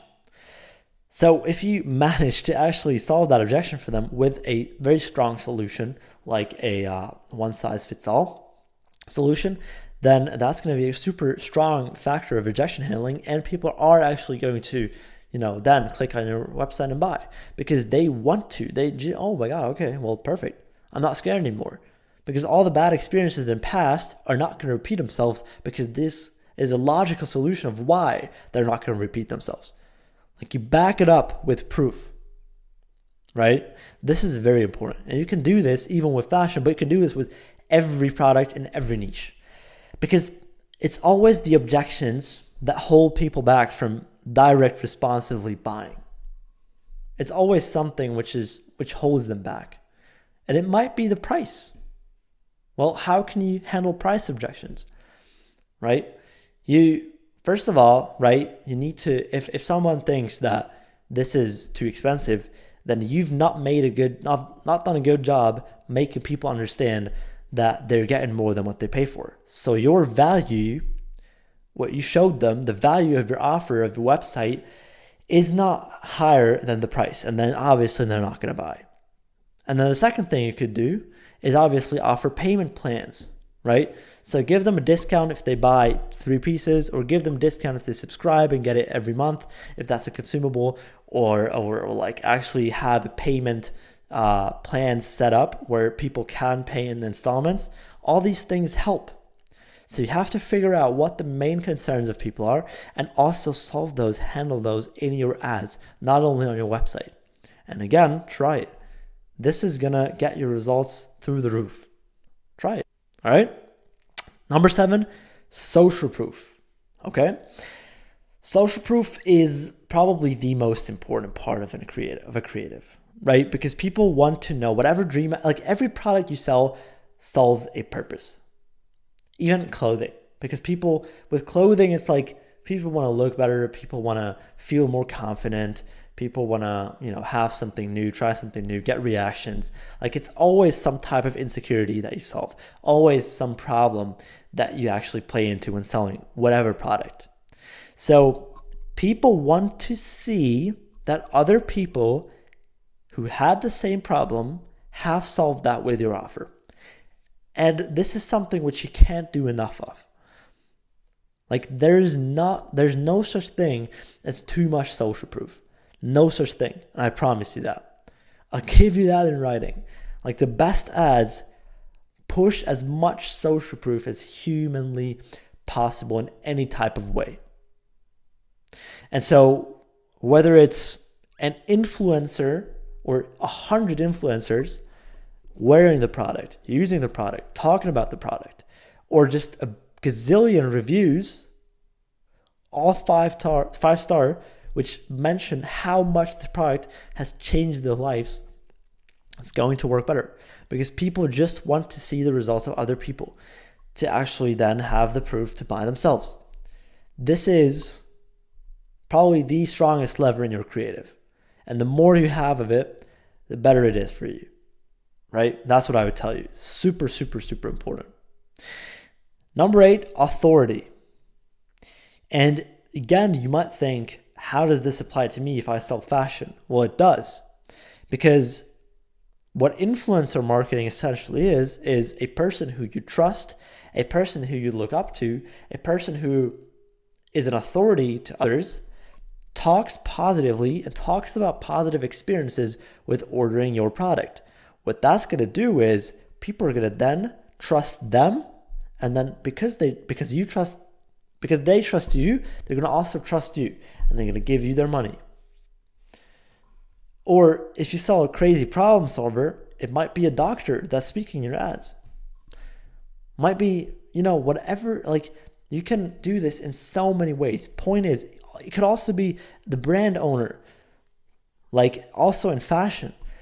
The craziest, probably best possible authority that you can have in your creatives, if you stand there, make an ad, you as the founder, make an ad with your camera, walking around in the warehouse and showing how many pieces you've sold. That's the craziest piece of authority, but no one does this. Like I've only seen that really being used in the fashion niche. but not really in any other niche. But you can do this in any. And whether it's a doctor, whether it's you as the founder, whether it's influencers, some type of authority will always make you sell more of your product, right? Now, last two stages that I'm going to talk about now are going to be, now that people, if you've done all these previous steps, people should now be product aware. And then they're going to get most aware. So last two stages are going to be how to make product aware people from most aware, and then how to make them from most aware to actual customers. All right. So again, if you've done all this, which is curiosity, simplicity, proof, promise, plan, call out customers, visual hook, objection handling, social proof, authority, if you've done all these, they should now be product aware. What is product aware? It's an awareness stage where people already know that they have a problem, that they need to solve it, that they're going to pick your product as a solution for it. They're just comparing different competitors to each other. And so now you need to show them why you're the best competitor. You need to give them an us versus them. And how you can simply do that by showing more social proof, right? By talking shit about other other competitors, and that really works. You just have to kind of be careful of not getting sued. But look at image ads, for example. Look at what us versus them image ads literally are.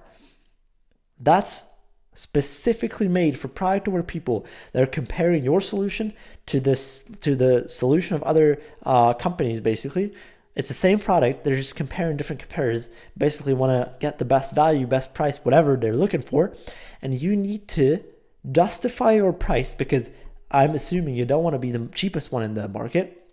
Probably want to be the most expensive one. So you need to justify your price and actually explain them emotionally and logically why you are the best competitor out there for this specific product. And what also helps with that, I'm going to give you a life hack for this, is if you have less products on your store and you're super niche down on this specific product and you've kind of built a whole store around it, then you're going to win every time against a store which has 5 different products they're all focusing on. Why is that? Because imagine this, you go to a restaurant and they only sell pizza. And now you go to restaurant B, which sells everything. Which one do you think has the better pizza? Obviously the one which only sells pizza. So the more you focus on only that one product and only that's on your store, and even everyone knows, you have brand awareness that you're special, you're there for this specific solution, for this specific product, you're going to win, and you can get away with charging much higher prices for your product than your competition that has 5 different products in their store. And it's as simple as that. And so last step is how to make people from most aware, now that they're most aware, how to turn them from most aware to actual paying customers. And that is completely easy and simple. You can simply do that by now doing something, and which you've already heard a million times. It's something called a call to action. You give them a reason why they should click now, not tomorrow. And please, by all means, please, if you see this video, never mention the link. They already know that there's a link. They already know that they're watching an ad. They're not idiots. They're real people. They see the link. They know it's an ad. Don't mention the link. Don't say click on the link to get yours now. What is that? Fuck off. They can just keep scrolling. You need to give them a reason of why they should click right now, which is going to be your offer, for example, which could be authority, social proof. It could be something which is just emotional. Give them a little trigger, a little extra push, and redirect them to your store.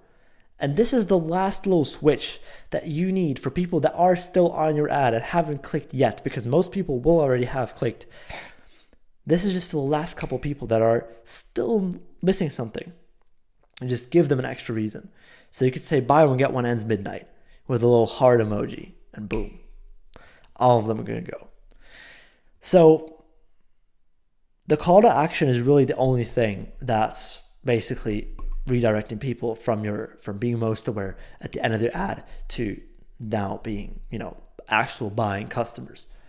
And so, yeah, that's pretty much it. These are the steps of turning someone who's, close to being completely unaware to actually being paying customers. So this is kind of a framework for direct response marketing, which I've kind of broken down, which is essentially what you want as a dropshipper. You're going to rely on first-time purchases. You're going to rely on like direct response ads, and the better you are at it, the more money you're going to make now. Obviously, when you have a brand, you're going to also run different campaign types. You're going to also advertise for your brand awareness specifically. You're going to also advertise organic sources, and kind of build an ecosystem, and direct response get less and less important. However, for now, as a dropshipper, you depend on direct response. So try all these. And the last thing before ending this video, which I want to mention, is that all of this is worth nothing if you don't apply it. Like, you've wasted 40 minutes of your time, if you're still watching, if you don't apply this in your business from now on. And so I want you to go out of this video and just do more. Because by doing more, you automatically get better. By showing up and doing actually more than everyone else, you just get better. And I would argue that someone who understands this video perfectly and you took notes, I know you did, right? Versus someone who just, after watching this video, forgets all this, which I just yapped, but just makes 10,000 creatives, he's going to get better. So if you do forget all this, if you go out of this video forgetting everything I just said, remember one thing: do more. Now, the next most important topic obviously is going to be ad creatives, and this is actually what you should focus on. Don't test products, test content. And so I want you from now on to go ahead and start thinking about angles, ad concepts, and variations for each and every idea that you have, for each and every offer or product that you want to test in your ad account. I want you to really think through, why am I selling it? Who am I selling it to? And ideally, it should be multiple people who you sell it to. Describe your customer avatar. Describe your most ideal, perfect customer, and give them a name, right? What are the hobbies, their interests? What do they like to do? What type of ads do they scroll past and click on? What have they bought in the past? What are their thoughts if they see your ad creative? Because most people don't think about this. And one more thing which I have realized is most people in e-com are super lazy. Your competition is extremely lazy. And this is a very good thing, because if you are not lazy, right, and I would highly suggest you not to be that, then I guarantee you it's not very difficult to, beat those people, and to learn more quickly than them, and to be more consistent than them, and to actually, at the end of the day, make more money in profit into your bank account than them. Super easy. It's not difficult. It's a thing which you have to stick to. It's something which compounds.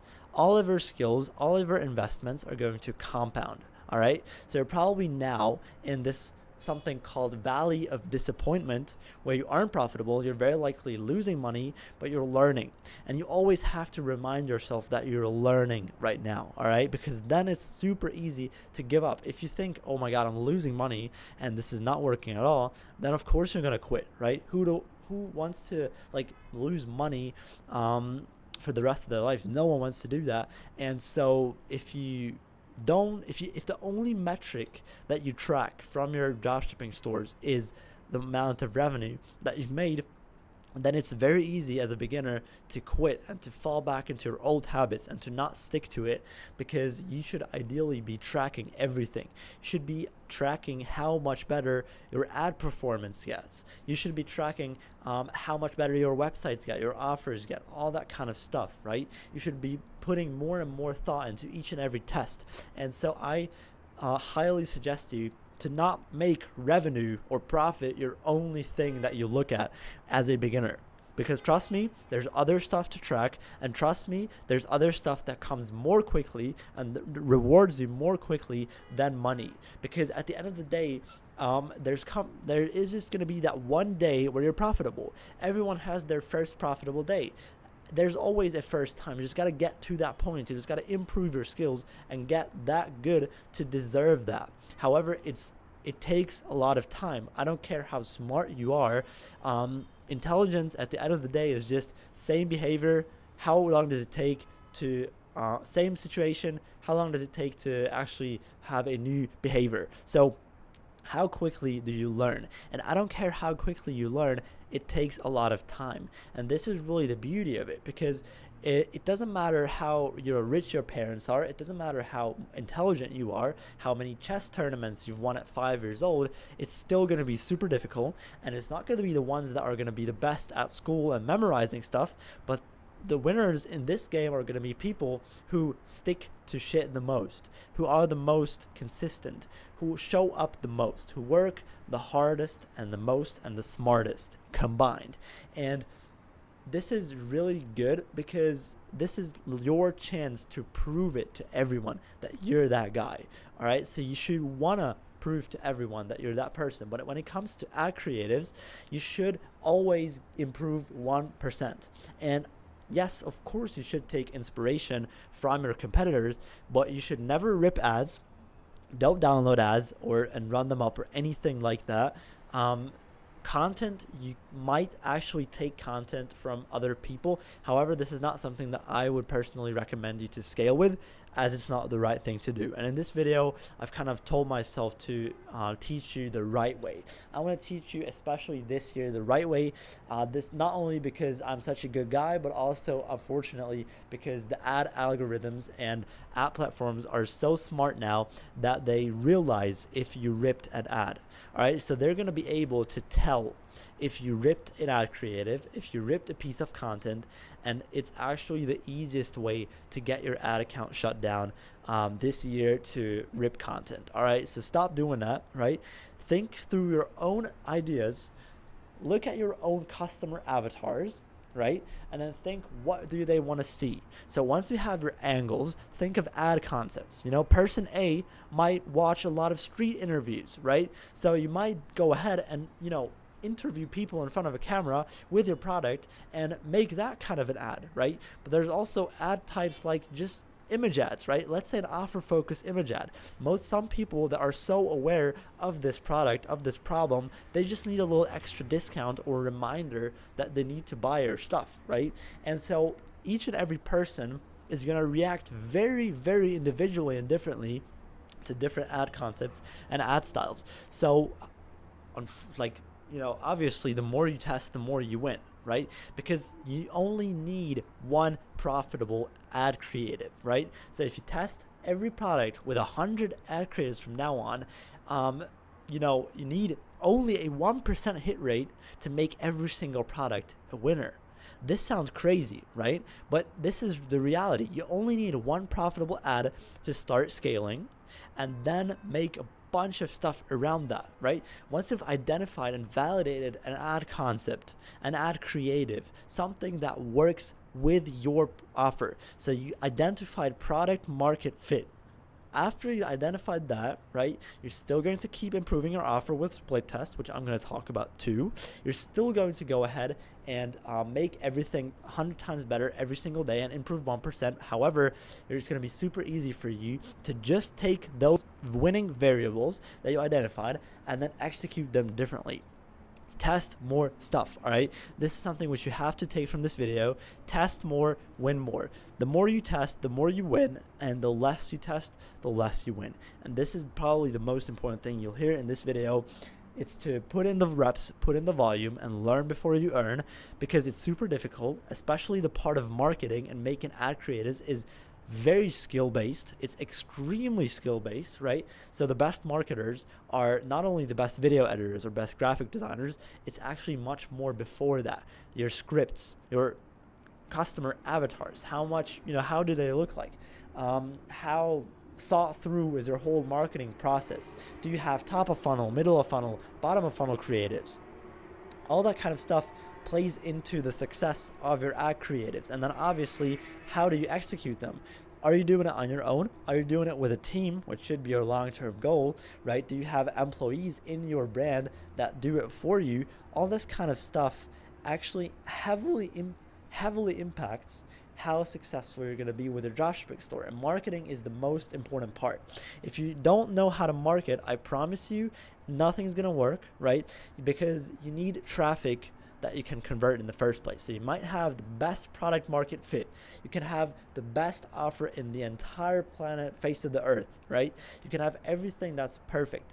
If you don't get cheap traffic to your website, which is cheaper than your revenue per visitor that your offer and your website produces, then you make no money. You make $0, all right? So you need traffic.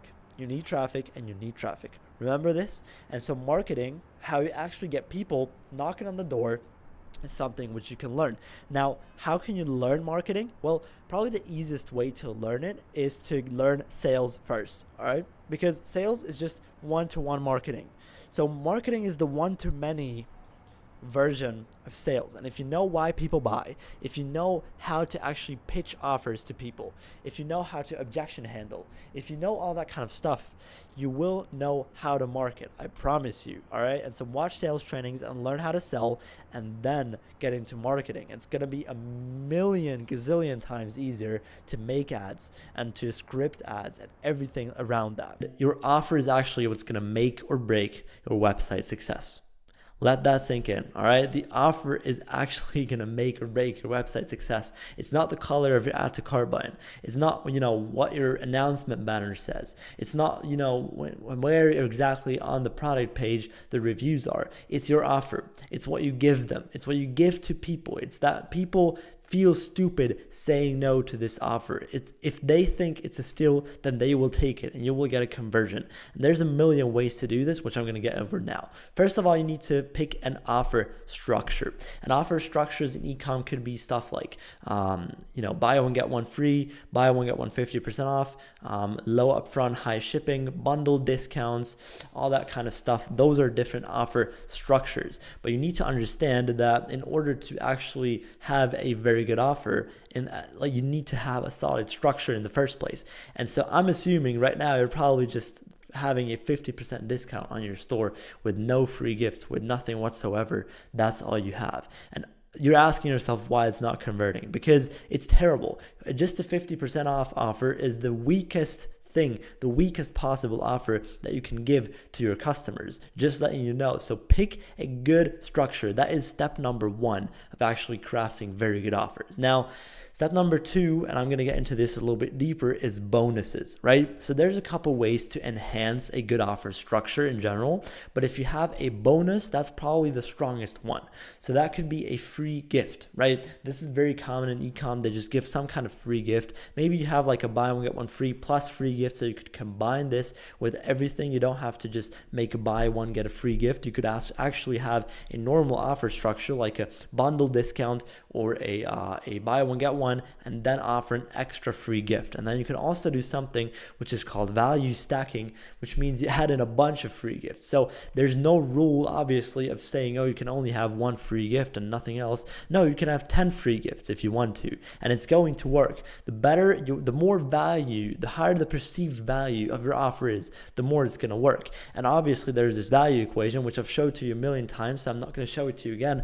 Basically, that's the dream outcome times the perceived likelihood of achievement divided by the time delay times effort and sacrifice. So the more you actually make people think, the better your dream outcome of your offer is, and also the more they think if they take your offer, they're going to achieve that dream outcome with as little time delay as possible and as little effort and sacrifice as possible. You can basically charge hundreds of dollars upfront for that kind of offer because it's so valuable to people. The perceived value of the offer is insane. And so this is actually how to do it. And bonus is a very good way to actually enhance them. And so the next way is to have scarcity and urgency, right? Those two ways are extremely good and effective, and you should always have them on your store. Scarcity is basically limiting and letting people know that you have limited stock, right? So for example, you see these blinking icons where they say we only have 5 pieces left in stock. That's scarcity. And then there's urgency, which is basically, sale ends, blah, blah, blah. So you put a time limit to the sale that you're running. And what's super important about these two, just really quickly, only have one of them each. So don't have multiple forms of scarcity on the same product page. Same thing for urgency. That just feels scammy. People have done that in 2014. It doesn't work anymore now. People are going to click off your website. They're going to know you're full of shit. But if you have one, they typically do really well. And it's a very good way to enhance your offers in e-com. Now, one more thing, right, actually enhances your offer structure even more is guarantee. And the guarantees are especially important because there's so much you can do with them. I am a very big believer that if you just write 30-day money back guarantee on the bottom of your product page, it does nothing. So you have to have a creative name for your guarantee. You have to, first of all, have a very strong guarantee, right? Your guarantee needs to be enticing. A 30-day money-back guarantee, if your product takes 2 weeks to arrive, isn't maybe the craziest, most enticing thing. So what you could do is make your guarantee longer, or maybe make a buy one pay later guarantee. Whatever it is, give them a cool name. Maybe if you sell a clothing product, you could do a 60-day try on guarantee. Whatever it is, right? Have a cool name, have a very strong guarantee, and then present it on the very top of your product page. There's no need to put a guarantee on the very bottom of your product page. Make the guarantee part of the offer, and the offer is in the very top. It's above the add to cart button, all right? So people need to see this guarantee immediately. And there's just so much better ways than just having a 30-day money-back guarantee. That's the same thing as just giving a 50% discount on your price and then calling that an offer. Like, come on, man, you're better than this, all right? And what's super important about offers is to split test them, because it doesn't matter how good of a marketer you are. It doesn't matter how many months you've spent planning your offer. At the end of the day, you won't know what works and how well it's going to work, how much money you're going to make every single visitor that comes to your website unless you've tested it. And there's this thing called split tests, which basically allow you to duplicate your product page, sending the same traffic quality to your website because it's coming from the same campaign, but you have an app set up, right? That's duplicating your product page, and random 50% of your traffic come to one and the other half come to the other, right? And the only thing that is different in these two product pages is the offer. And so you're going to see immediately which one converts better and which one has a higher average order value. And then if you give them enough spend, if you give them enough visitors, I would say 1,000 visitors each to actually read valid data, you're going to see which one of these two makes you more revenue per visitor. And then you're just going to double down on what works. And then you're going to hop into that and do a next split test. But that one's going to be more niche down and more narrow, if that makes sense. And so after some time, you're going to get into something which is called micro testing. A micro test is basically something which means that you go ahead and at some point you're going to get like so deep into one specific price and offer structure and whatever that you're just going to test like 0.99 versus 0.95, for example, against each other. And yes, at a super high scale, those things make a big difference. So you want to start off on a very generic, very broad kind of split test. You could do like offer structure 1 versus offer structure B. So having two different structures, and then actually going ahead, doubling down on what works, and then testing a price test maybe. And then, deeper and deeper and deeper until you're actually just such tiny changes in your split tests, which obviously won't make the craziest difference, but they will make the last little bit of like real big difference that you need to even like break through your offer. And some offers will cap at certain revenue points. You're going to realize that your ads still perform front end. It looks amazing, but your conversion rate is going down. Well, some offers aren't just meant for very cold awareness stages, which I'm going to talk about too. Don't worry. But you just need to know that if the second that you stop split testing your offers, you're promising to yourself that you're not going to scale unlimitedly high because your offer is going to cap at some point. All right. There's no perfect offer. There's no perfect ad. It can always be a little bit better. All right. And so this is why you need to split test and actually micro test after enough time. Now, the most important thing, obviously, about your offer is that people have to feel like they're getting more than what they're paying for. And by doing everything that I've just covered, you can actually make people feel that way. But if they don't, if they don't feel like they're getting more than what they're paying for, if they don't feel stupid saying no to your offer because it's so good, then you won't get a sale. You won't get a conversion. I promise you, you will not get sales. You will not be profitable. And so you have to make people feel like they're getting more than what they pay for, right? This is the secret of a successful offer. And obviously there's one more way to enhance this even further, is to like give your offer a very cool, enticing name. So there's a couple ways of like how you can name your offer, but you just think of something creative. All right, think of something that makes sense. If it's like a bundle, you could call it an all-in-one blah blah blah set. If it's it's some kind of device, then just like think of something which makes sense and makes it sound cool. And then also what's super important, that's also something which you can split test. So a lot of times the name and the packaging, the frame of your whole offer, which is the name, is going to make an actual solid difference on how it performs. So definitely do a name split test as well. Keep that in mind too. And only one split test at a time, super important as well. So you don't want to test 100 different things, because you're not going to get enough visitors in each one of them, and you're going to read the wrong data and make the wrong decisions. So super important, volume split tests. All right, the volume of your split test is probably what's going to make or break you at the end of the day, because some people split test like once a month. But I know people that split test offers 5 times a week. So they're not testing creatives 5 times a week. They are split testing new offers 5 times a week. So you're not doing enough. All right. Whatever you're doing, I know that you're not doing this. You're not doing enough. And every time that you see someone doing more than you, this should inspire you. And so you should definitely question your current volume, if that makes sense. And I'm not saying that to insult you in any kind of way. All right. Ecom truth number 3, and I believe this is especially true in like every business possible and in every life area. It's the more you test, the more you win. So volume negates luck. Now, what does this mean? It means that, you don't have to work smarter. If you're below like $1 million a year, you just have to work harder. You just have to do more. Chances are you're not doing enough. You're not where you want to be at. You're not actually like putting in the amount that you have to be putting in. So focus on advertising. If you make, let's say, 10K a month now, right? You just have to it's the little conversion rate changes or the little optimizations aren't going to make you bigger. What's going to actually make you grow at this stage, right? And I'm in that stage myself. So that's what I'm working on. That's a real life example, but you just have to know 100 times as many people that you exist. All right. If you do that, your business will grow 100x at this stage. This is the thing, below a certain point, there's just no point in actually doing these little 15%, 20% increases.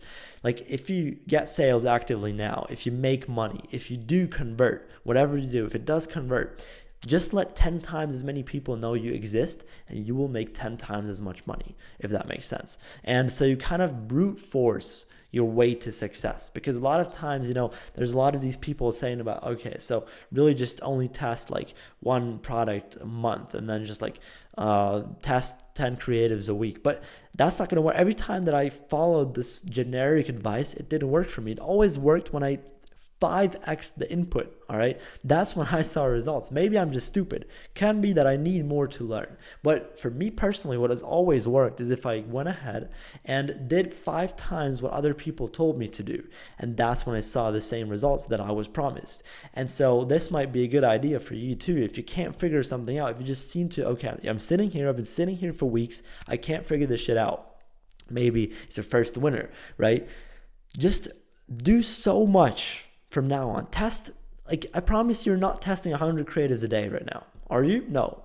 All right. Well, then there you go. You have your answer. You can sometimes in life, always basically, brute force your way to success. Figure it out with volume by just doing so much that it has to happen at some point.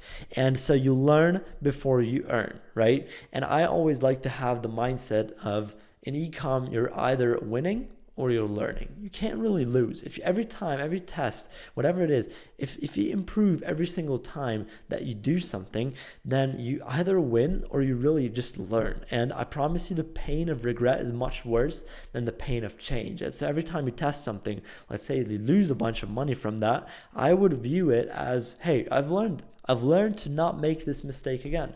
You've learned a lesson for the future. You're not going to repeat this mistake, obviously, because if you would, then you wouldn't be the most intelligent person. So what's super important with this is to understand and actually not have money being the only metric that you track, because if money is the only thing that you're looking at that improves, in the beginning, you're going to have a very rough time, because in the beginning, you're not going to make money. In the beginning, you're not going to be profitable. All right, that's going to come later on as you get better, as money becomes a side product of what you do. But at first, you're not going to be profitable whatsoever. So you need to track metrics of your ads, for example. You need to see, how are my ads improving? How are the metrics improving? Every single test, every single time that I test creatives, how are my hook rates changing? How are my click-through rates changing? All right, you need to see, how is my website copy improving? How are my offers improving every single time? If you're just 1% better every single day, every single time that you test something,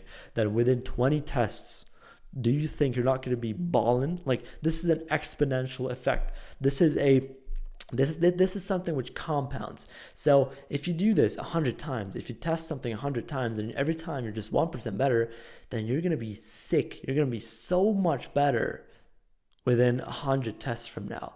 Like, this is obviously compounding. This 1% is exceptionally, like, this is what makes the difference between someone who's good and someone who's exceptionally good. So you have to be so much better than everyone else, because most people are not making money. So get 1% better every single time and combine that with an extremely high volume. All right, this is how you make it e-com work in general. Now, I've said this before, you have to have a higher volume than everyone else, because like most people don't make no money. And so this is obviously something which we've already covered, but you need to think, you need to break your creative system down in marketing angle, ad concept, and variation of those ad concepts. Not just, I'm going to test 5 creatives today. That's not how it works, all right? Think of, okay, I'm going to test in this angle. Maybe it's the same that I'm already scaling. Okay, fair enough. And I'm going to do 3 variations of this winning ad, 3 of that winning ad, and then, I'm going to test 2 new ad concepts with 5 variations each. That means you have 16 ad creatives that you test, but you know exactly where you test those, right? You know where your spend is going to go to, what you test, and not only just, again, throwing 15, 16 ad creatives at a wall and seeing what sticks, all right? You have to kind of get the vibe, right? You get what I'm saying.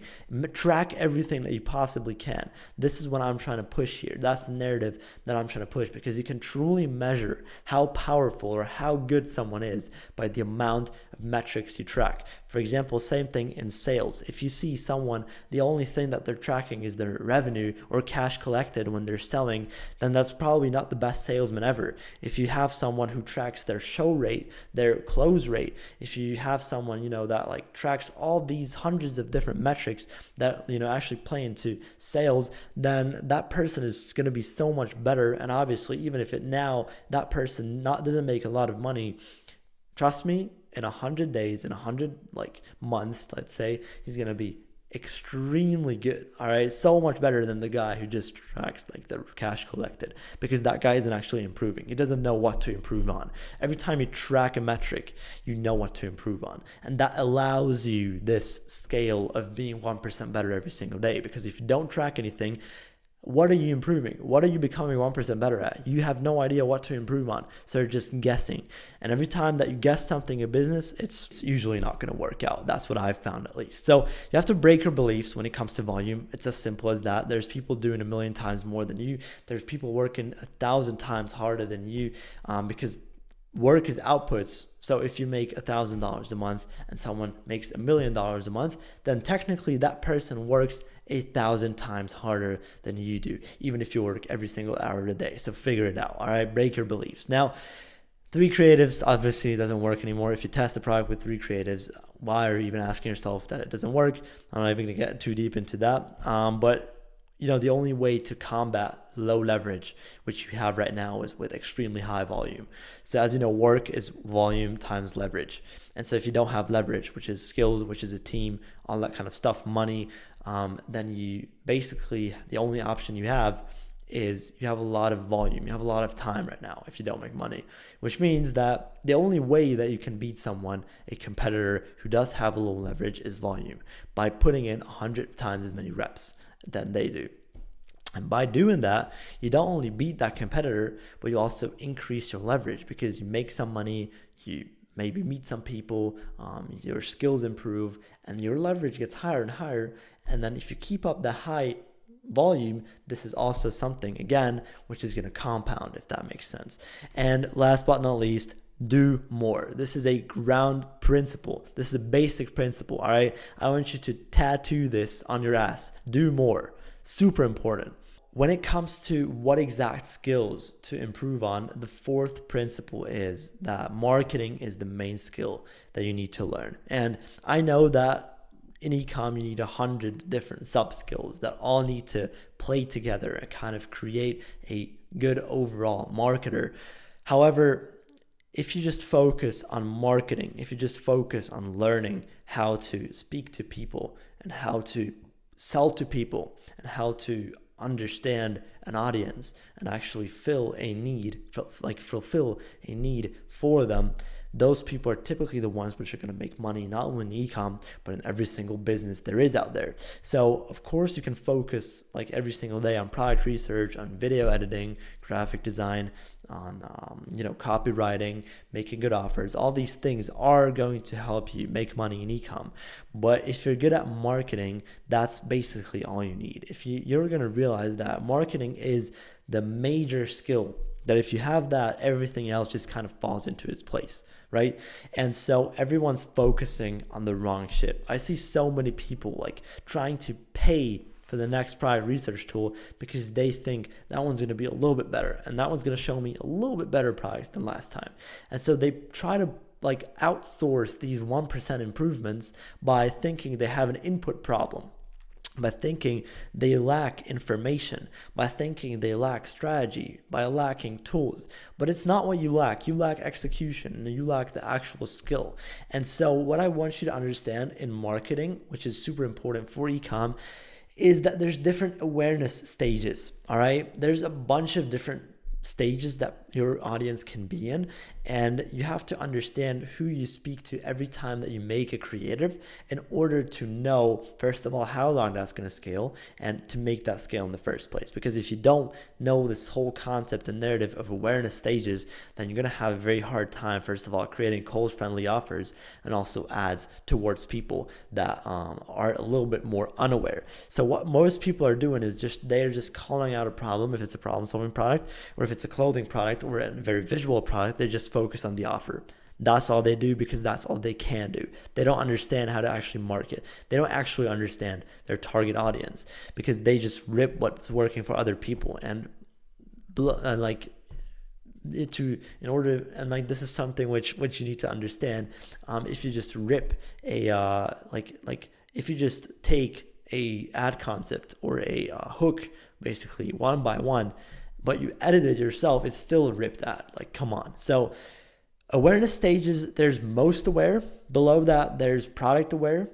Then there's solution aware, problem aware, and unaware people. So let's break this down, all right? Most aware people are people who know you, your product, your brand, the problem that they have, everything.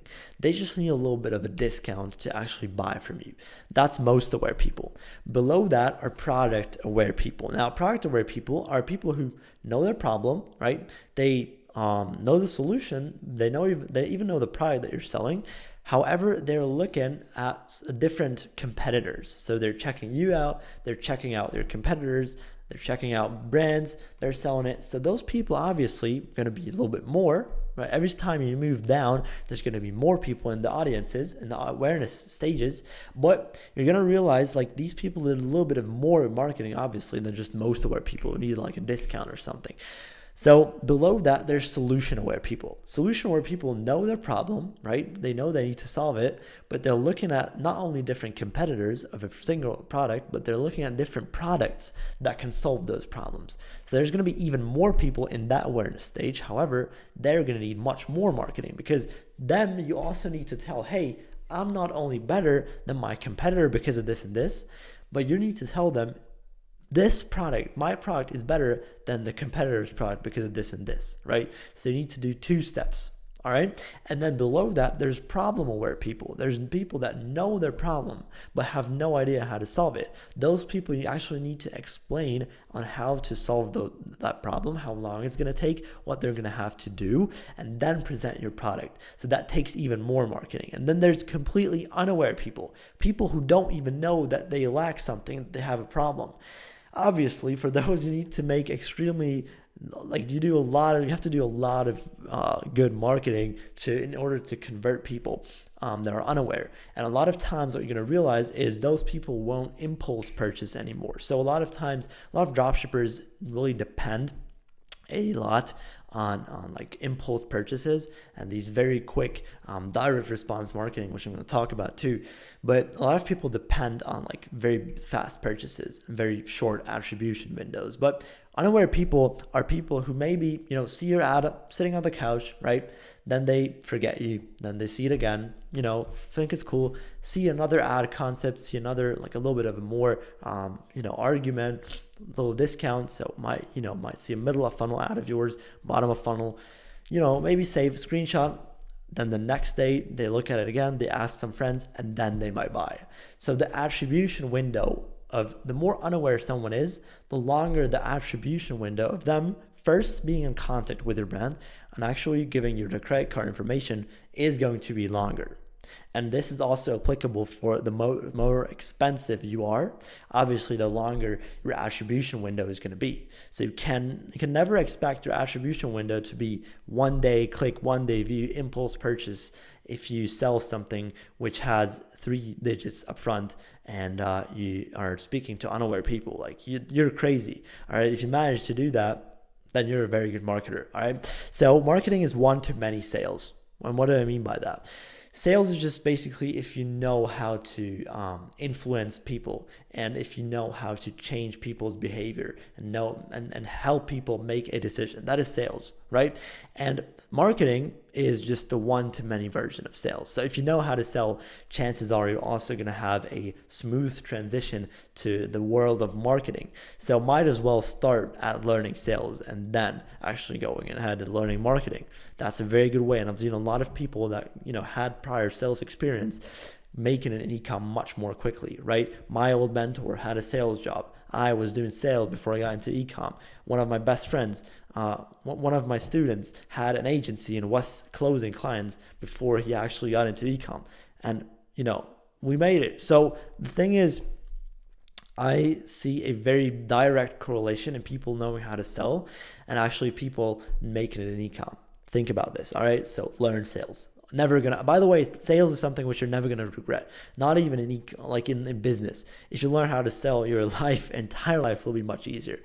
Now, the best marketers are the ones who understand the prospect the most. I've said this already, and I'm gonna say this again. If you understand who you're selling to more than they understand themselves, you're gonna get the sale. As simple as that. Customer avatar, all right? Explain on a Google Doc who your dream customer is. Write down, give them a name, give them an age. What are their hobbies? What are their fears? What are their interests? What are their problems? What competitors are they looking at? When they buy from a competitor, how long are they using that? What are their problems with the competitor's price? So how can you be different? Like the more detailed, the longer you make this customer avatar, the better it is and the more money you will make because the more you will understand who you actually speak to.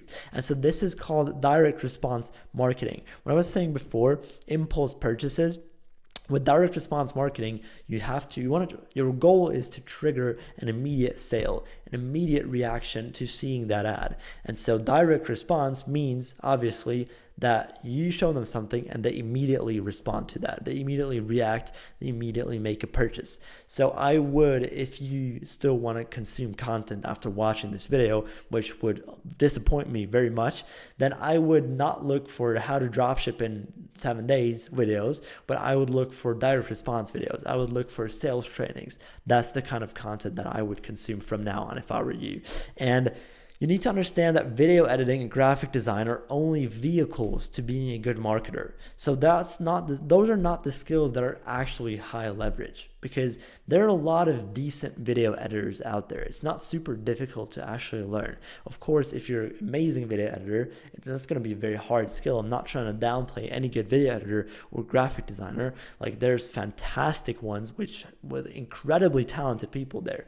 However, when it comes to marketing, it's not the highest leverage skill. What actually is scripting the ads, understanding the customers, right? Direct response marketing. These things are what need skill. And so everything else, like the video editing part, you can basically outsource to a VA, for example, or a in-house employee, ideally. But you need to understand that, like, when I'm talking about marketing as a skill, I don't mean that you know how to edit the videos or design some thumbnails in Canva or whatever. That's not what I'm saying, or some image ads in Canva, right? So what's super important about this is you have to do a lot. Like, in order to learn any skill, you have to brute force your way to success, and I was talking about before. But you need to, this is especially true with marketing, because you have so much competition and because you have so fast feedback loops, especially in e-com, because you don't need to wait 30 days to see results. You run the ads up and then you get results within minutes. So you have very fast feedback loops, which is good. So you can do a lot, right? And you should invest some money. You should be ready to invest some money, because this is a business. Take it seriously. Approach it like a business, because that's what it is. And you have to do a lot, all right? Especially, you have to think it like this way. You have a fast feedback loop, so your competition has a fast feedback loop too, and you need to beat them. So you need to do more than them. And last but not least about this one, you need to learn from other people's mistakes, right? So marketing is especially something where everyone fucks up at some point in their career. And if you just look at what they've done wrong and not make those mistakes, that's extremely valuable. Now, what else you can do is learn from people directly by getting mentors. I still invest in mentors to this day, because I personally believe it's the only way to cut a learning curve. And so I always try to learn as much as possible from other people around me. But this is something which you obviously don't have to do. It's just so let's get right into it. You're probably asking yourself, not this again, right? I'm showing this to you every single day. But the thing is, the few things that I repeat over and over again in all of my videos is the actual important stuff. This is basically the value equation of Alex Hormozi. I recommend you all go ahead and read the book $100 Million Offers by Alex Hormozi. It's the best book that I've ever read in my life. It's basically the dream outcome that your customer will achieve with your offer times the perceived likelihood of achievement. How much do they think they're going to reach your dream outcome, divided by time delay times effort and sacrifice. And this equation is going to make the value of your offer at the end of the day. Let's just look at the dream outcome more specifically. Ideally, you want to speak to a deep human desire. I've written down 3, which are very basic and very, very important. And if your offer helps with one of these, it's going to be very, very helpful. First one is it helps them to reproduce. Now that could be basically to, making them look better, some skincare product, clothing, whatever. 2, it makes them more money. And 3, better health, right? So let's say they have some kind of pain, physical pain or mental pain. This is just basically this desire. Hence, the product you sell has to be emotional and or solve a problem. Example 1, supplement brand. Let's imagine we have some random supplement brand that is selling creatine, and their offer is basically just a basic 50% off offer, right? They just give a 50% off discount, and that's it, right? One piece of, one pack of creatine, 50% discount, probably gonna sell this for $40, and then with a 50% discount, they're gonna sell it for $20. And the problem with that is that if we assume that their cost of goods are $8, their break even is going to be $12, which is terrible to scale with. Also, their conversion rate is terrible because this offer only speaks to people who were already ready to buy, right? So that means these people that only, need a little discount, those people are a very warm audience. And people who are more unaware, who don't know the product, who don't know maybe you or whatever, they might need more explanation. And so they're not going to convert on an offer like this, even though it's already cheap. And now let's look at what I've done with this, right? And so instead of just giving away one piece of creatine, I've actually decided to go with 2, plus adding a vitamin stack in the bundle, and on top of everything, give a free pill box for all the pills. And what's also very important with offers is how you name them. And this could be a health and wellness bundle. Also, I've given a 30% discount on it. Value actually adds up to $85. And after a 30% discount, we're at 60 AOV. Then we have a Black Friday sale. So the sale ends at midnight, which is scarcity. Then we have a little urgency, which says only 3 left in stock. And we add a 30-day satisfaction guarantee. Our cost of goods, if we assume they're about 25, we're gonna have a $35 break even compared to the $12 one. And the conversion rate is gonna be much better as well, because with this kind of offer, we're able to convert much colder people and audiences that don't know us, that don't know the product, and maybe don't even know the problem that they have. Now, as for the second example, I've chosen to go with a clothing brand because I know there's a lot of clothing brand owners or ongoing clothing brand owners.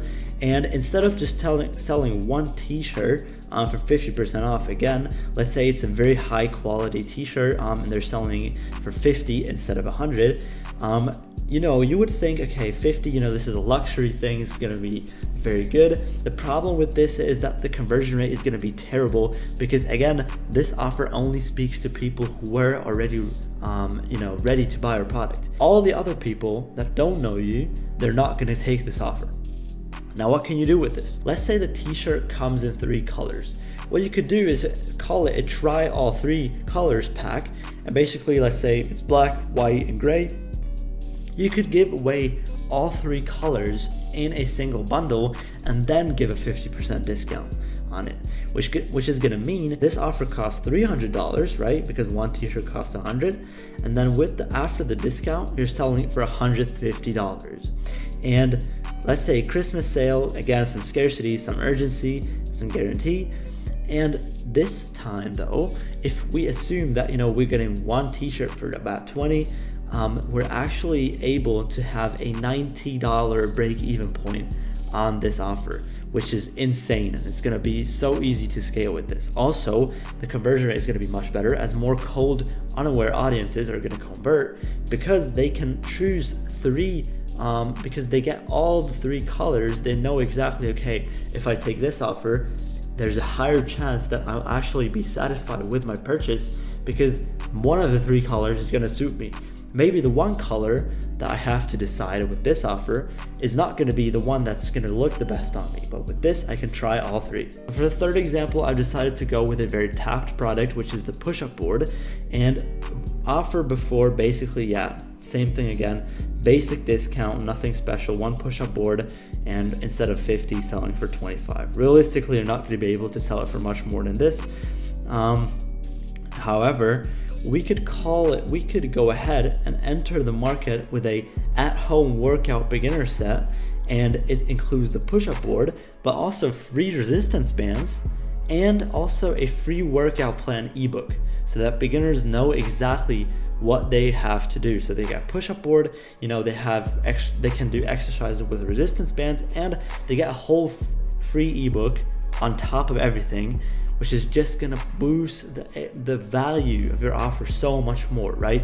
If we're talking about ebooks, if we're talking about digital products, we're basically speaking about time delay and effort and sacrifice, because we give them all the information on how to use it and how to actually get results, reach their dream outcome with our offer. Now let's say on this big bundle we give a 30% discount, and Instead of $70, we're selling it for $50. And as you can see, I added in the same scarcity, urgency, and guarantees again. And you always can do this. So to sum things up really quickly, your offer needs to be either a bundle, it could be a buy one get one, it could be a low upfront, high shipping, it could be something with free gifts. And then with all of these offer structures, you can enhance them with scarcity, urgency, bonuses, and guarantees. I want to show you a couple of things here. I'm not going to leak any numbers, any specifics, but what I'm going to show you is the click-through rates, the CPMs, the CTRs, and obviously, so the CPCs which come through it. And then I want to talk about how you can improve those for yourself. So at the end of the day, what the most important part is absolutely your click-through rate. How many people that watch your ad are actually clicking on your website? And so you can just directly correlate this to how engaging is your ad and how curious do you make people, because you will have a lot of good hook rate ads that just don't hook anyone and that just don't basically make anyone click on your ad. So with these, what you have to do is you have to actually make them curious enough. You say too much in your ad, you reveal too much.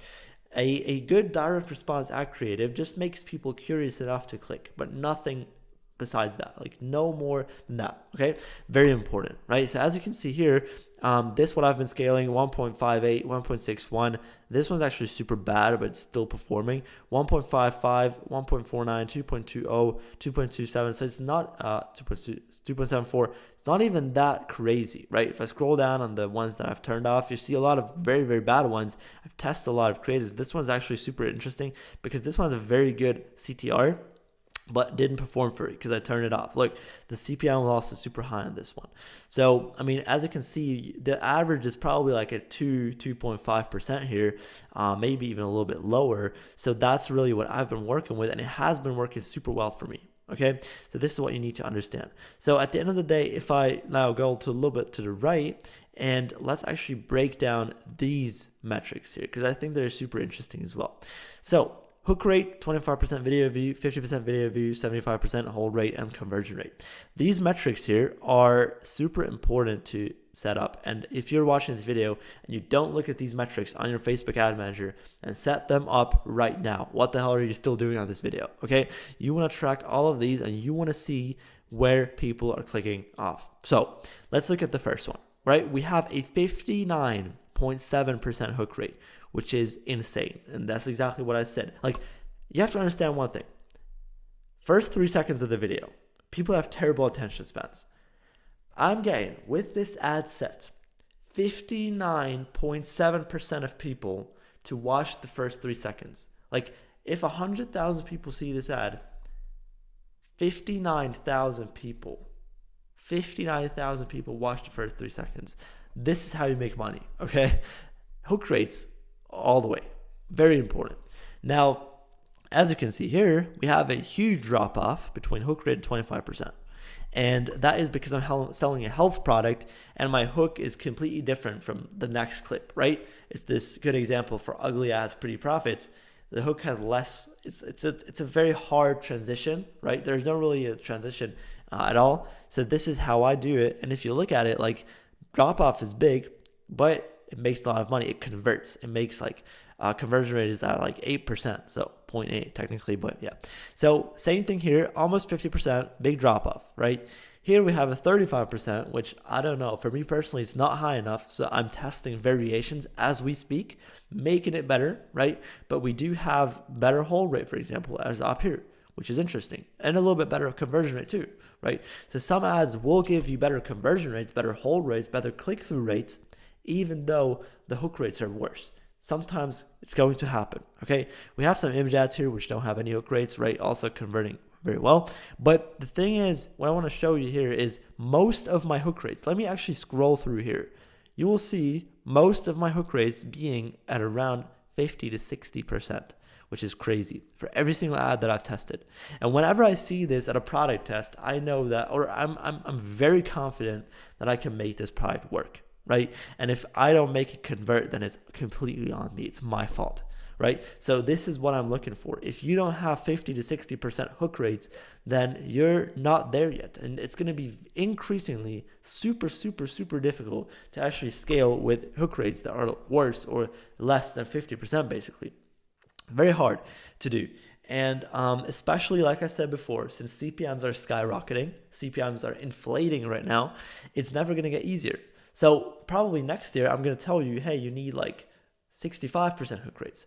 And then in a couple of years, I might tell you need 80% hook rates. And I'm sure we're going to live times where we need every single one to watch our first 3 seconds. So your ad creatives just need to get better at the end of the day. And your offers need to get more expensive because you need to be able to spend more for each customer.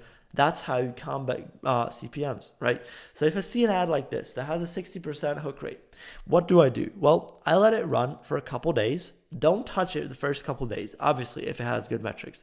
So if you see day one, it gets no link clicks, then turn that shit off, right? But if it gets link clicks, if it gets some add to carts, maybe 1 or 2 sales, bro, don't turn it off. And yes, it's normal. There's nothing wrong with you if you don't get a sale within $5 of ad spend on Facebook, especially. Okay, very important. But let it run. Okay, so just let it run and then make decisions based off of it. Right. So I know what awareness stage this ad speaks to. Basically, what I did with this ad here, or like these top 2 really, is I spoke to like solution aware people, right? So I tried to go not too much down, right? I don't want to speak to problem aware, unaware people. But I also didn't want to, start at the most aware or product aware stage. I really just, kind of did a middle thing for these 2 assets, and they do scale pretty well. Right, they are running in this ABO right now. I haven't moved them into a CBO yet, but I will probably soon because they are doing super well. And so at the end of the day, what you need to understand is Facebook optimizes the first couple of days like crazy. Okay, even if it gets good soft metrics but no sales, don't turn off your stuff because it's going to turn around at some point. It's going to optimize, right? Very important. And don't get impatient and don't get emotional about any aspect. This is the law number 1. The most important rule for media buying is to not get emotional, never get emotional about any ad spend. If your ads are wasting or burning money, that's not the case. Okay, it's never good. Like if you think your ads are burning money, they're not. Then you're just impatient. And don't look into your ads manager. Don't check your Shopify dashboard. Do that once a day and then make decisions, right? If you're not intraday scaling on Facebook, if you're not search scaling on Facebook, which you shouldn't be doing if it's not Black Friday, then don't be in your ads manager. I'm telling you that because it's just going to hurt. Obviously, you're a human. Yeah, you don't want to lose your money. You want to make money and you watch your money go away on ads. Stop it, okay? Don't get emotional and just calm down, relax. Very important skill in media buying, right? What you're going to realize, right? So even like close it, do something else, watch Netflix. I don't know. I don't care, okay? So let's actually also break down how I media buy on Google. A lot of people really don't run Google ads or they just outsource it. So I was thinking like, why not show you how I run my Google ads? It's a very important topic and it makes me a lot of money right now. So let me give you the sauce. Okay, so as you can see, these are 3 campaigns that I'm running right now. I'm not spending that much. Today I've just spent like $18, right? It's the beginning of the day, but today I haven't spent that much money on this yet.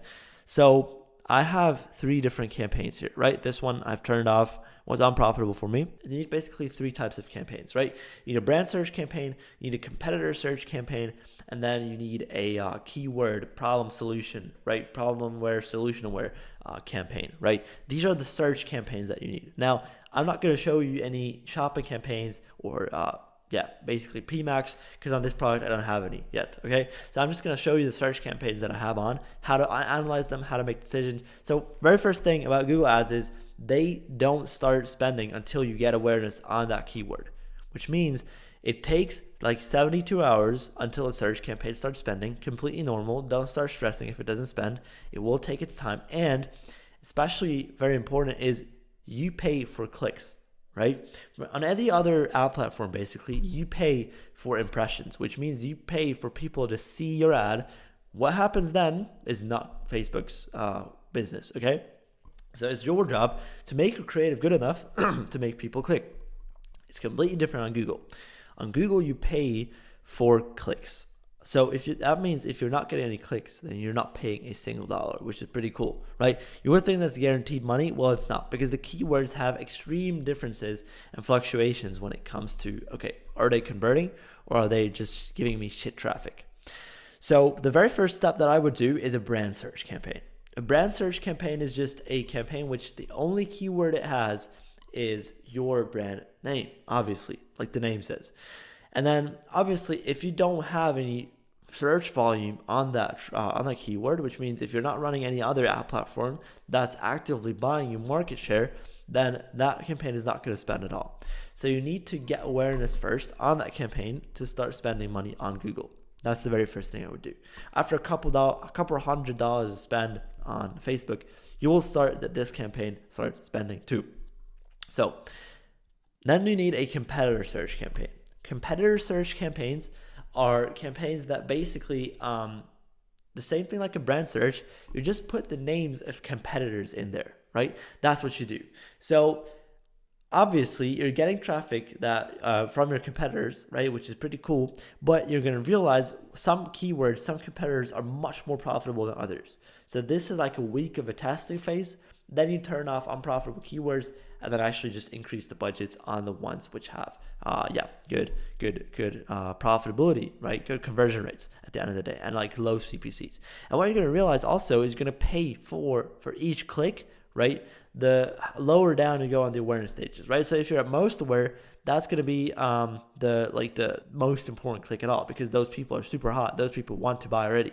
If you're speaking to unaware people, it's going to be very cheap clicks, right? But it's going to be, not a lot of competition there on Google. And so this is where you want to become. This is what you want to get later on, right? So a lot of keywords are unprofitable on brand competitor search campaigns just because the conversion rates are like not on point, and the CPCs are super expensive because you're like actually buying so high quality traffic. Okay.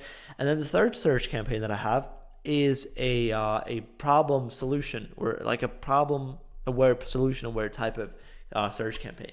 So what I've done is I'm selling a problem solving product, right? So you just want to go ahead and look for keywords, right? Actually validate some keywords that the problem aware people have, and then solution aware, right? So you just go based off of like the problems. Let's say you sell a skin cream or something, right? Then you can just go to Google Trends to validate keywords, look for keywords, and then start going through the problems that you solve. So like maybe you could do like how to solve wrinkles or how to get rid of acne, right? All these things. So you validate keywords, look which keyword has the biggest search volume, and look also for smaller ones, and then test all of them, right? And again, this is going to have a learning phase.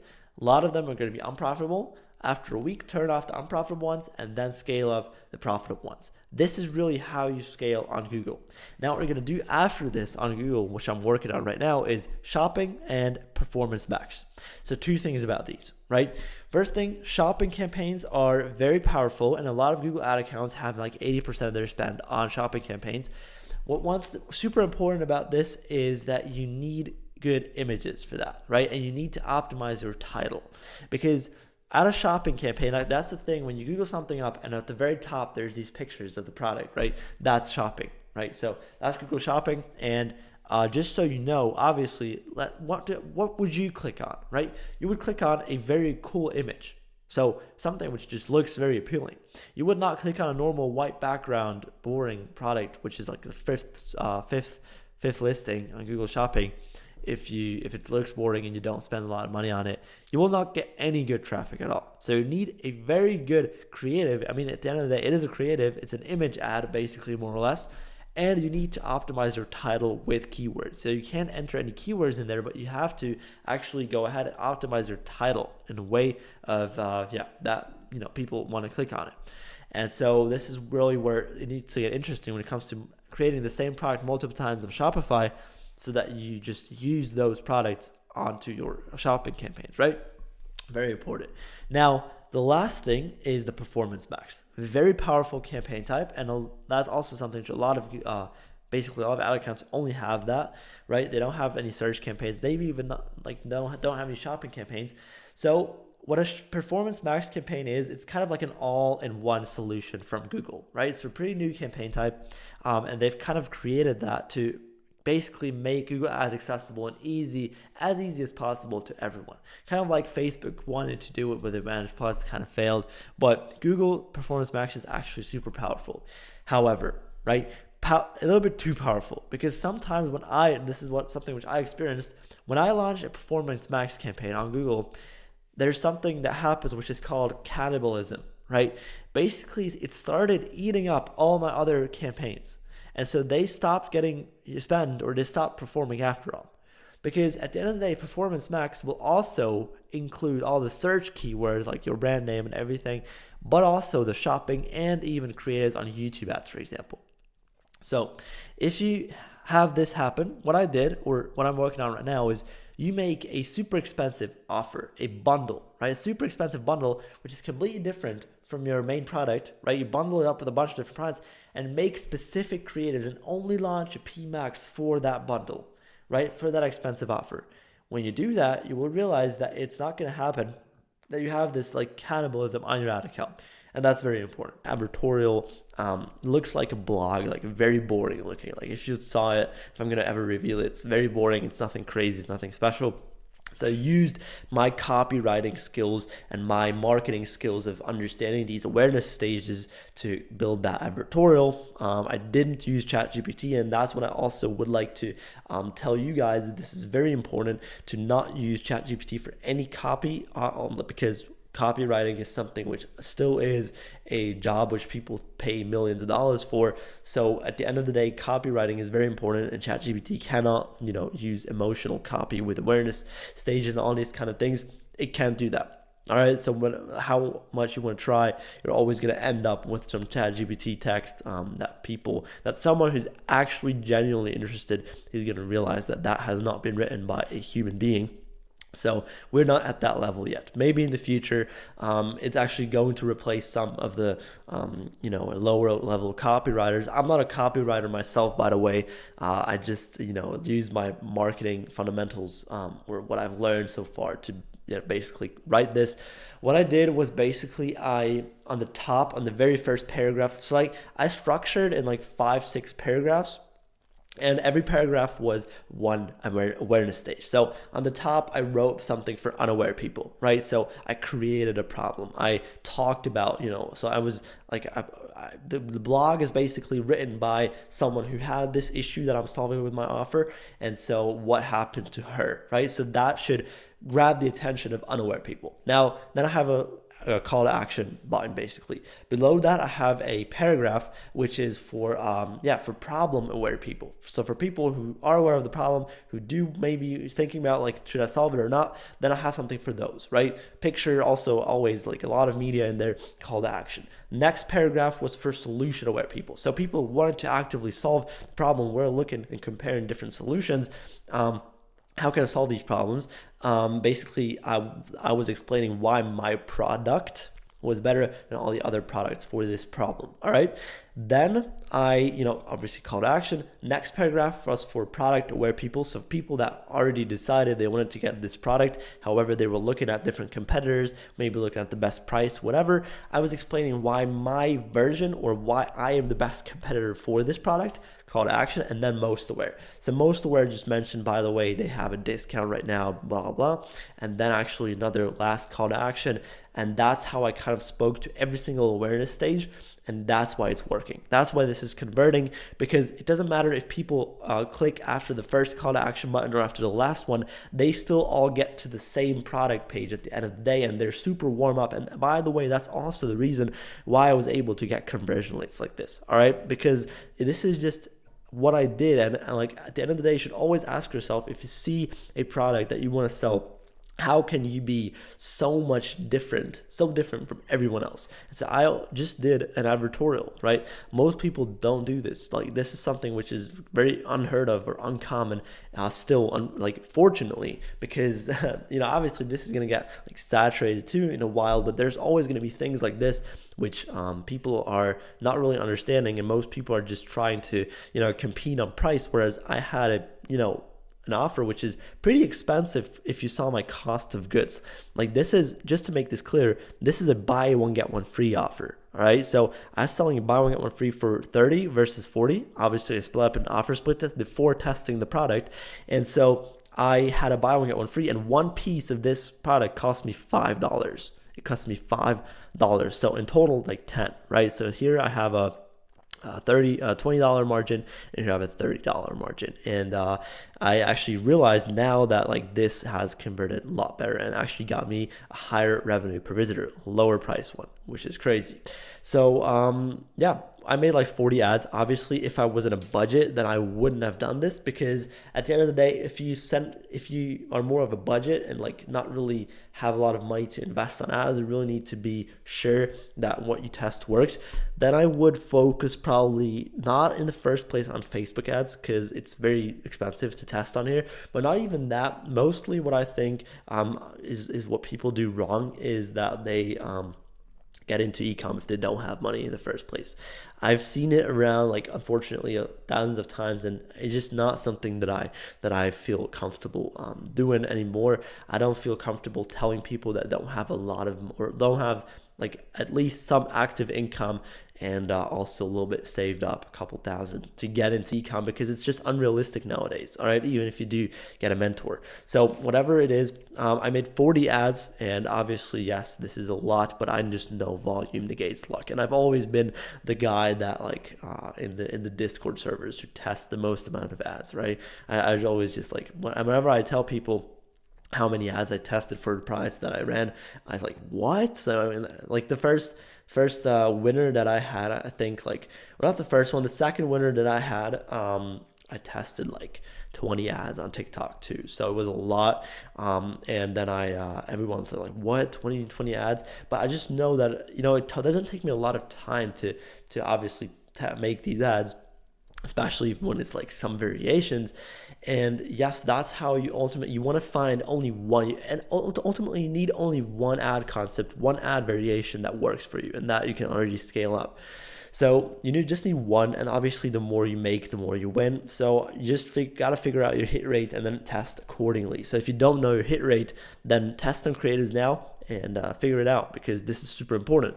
And if you know your hit rate, you just know, okay, well, 40, so I'm in 40 ads. If my hit rate was like 1%, I knew that I would have technically have to test 100 ads to find one winning ad, right? If my hit rate was 10%, then with this, I already would have had 4 winning ads, right? So this is like, obviously, you got to keep in mind that most ads that you do test will fail, right?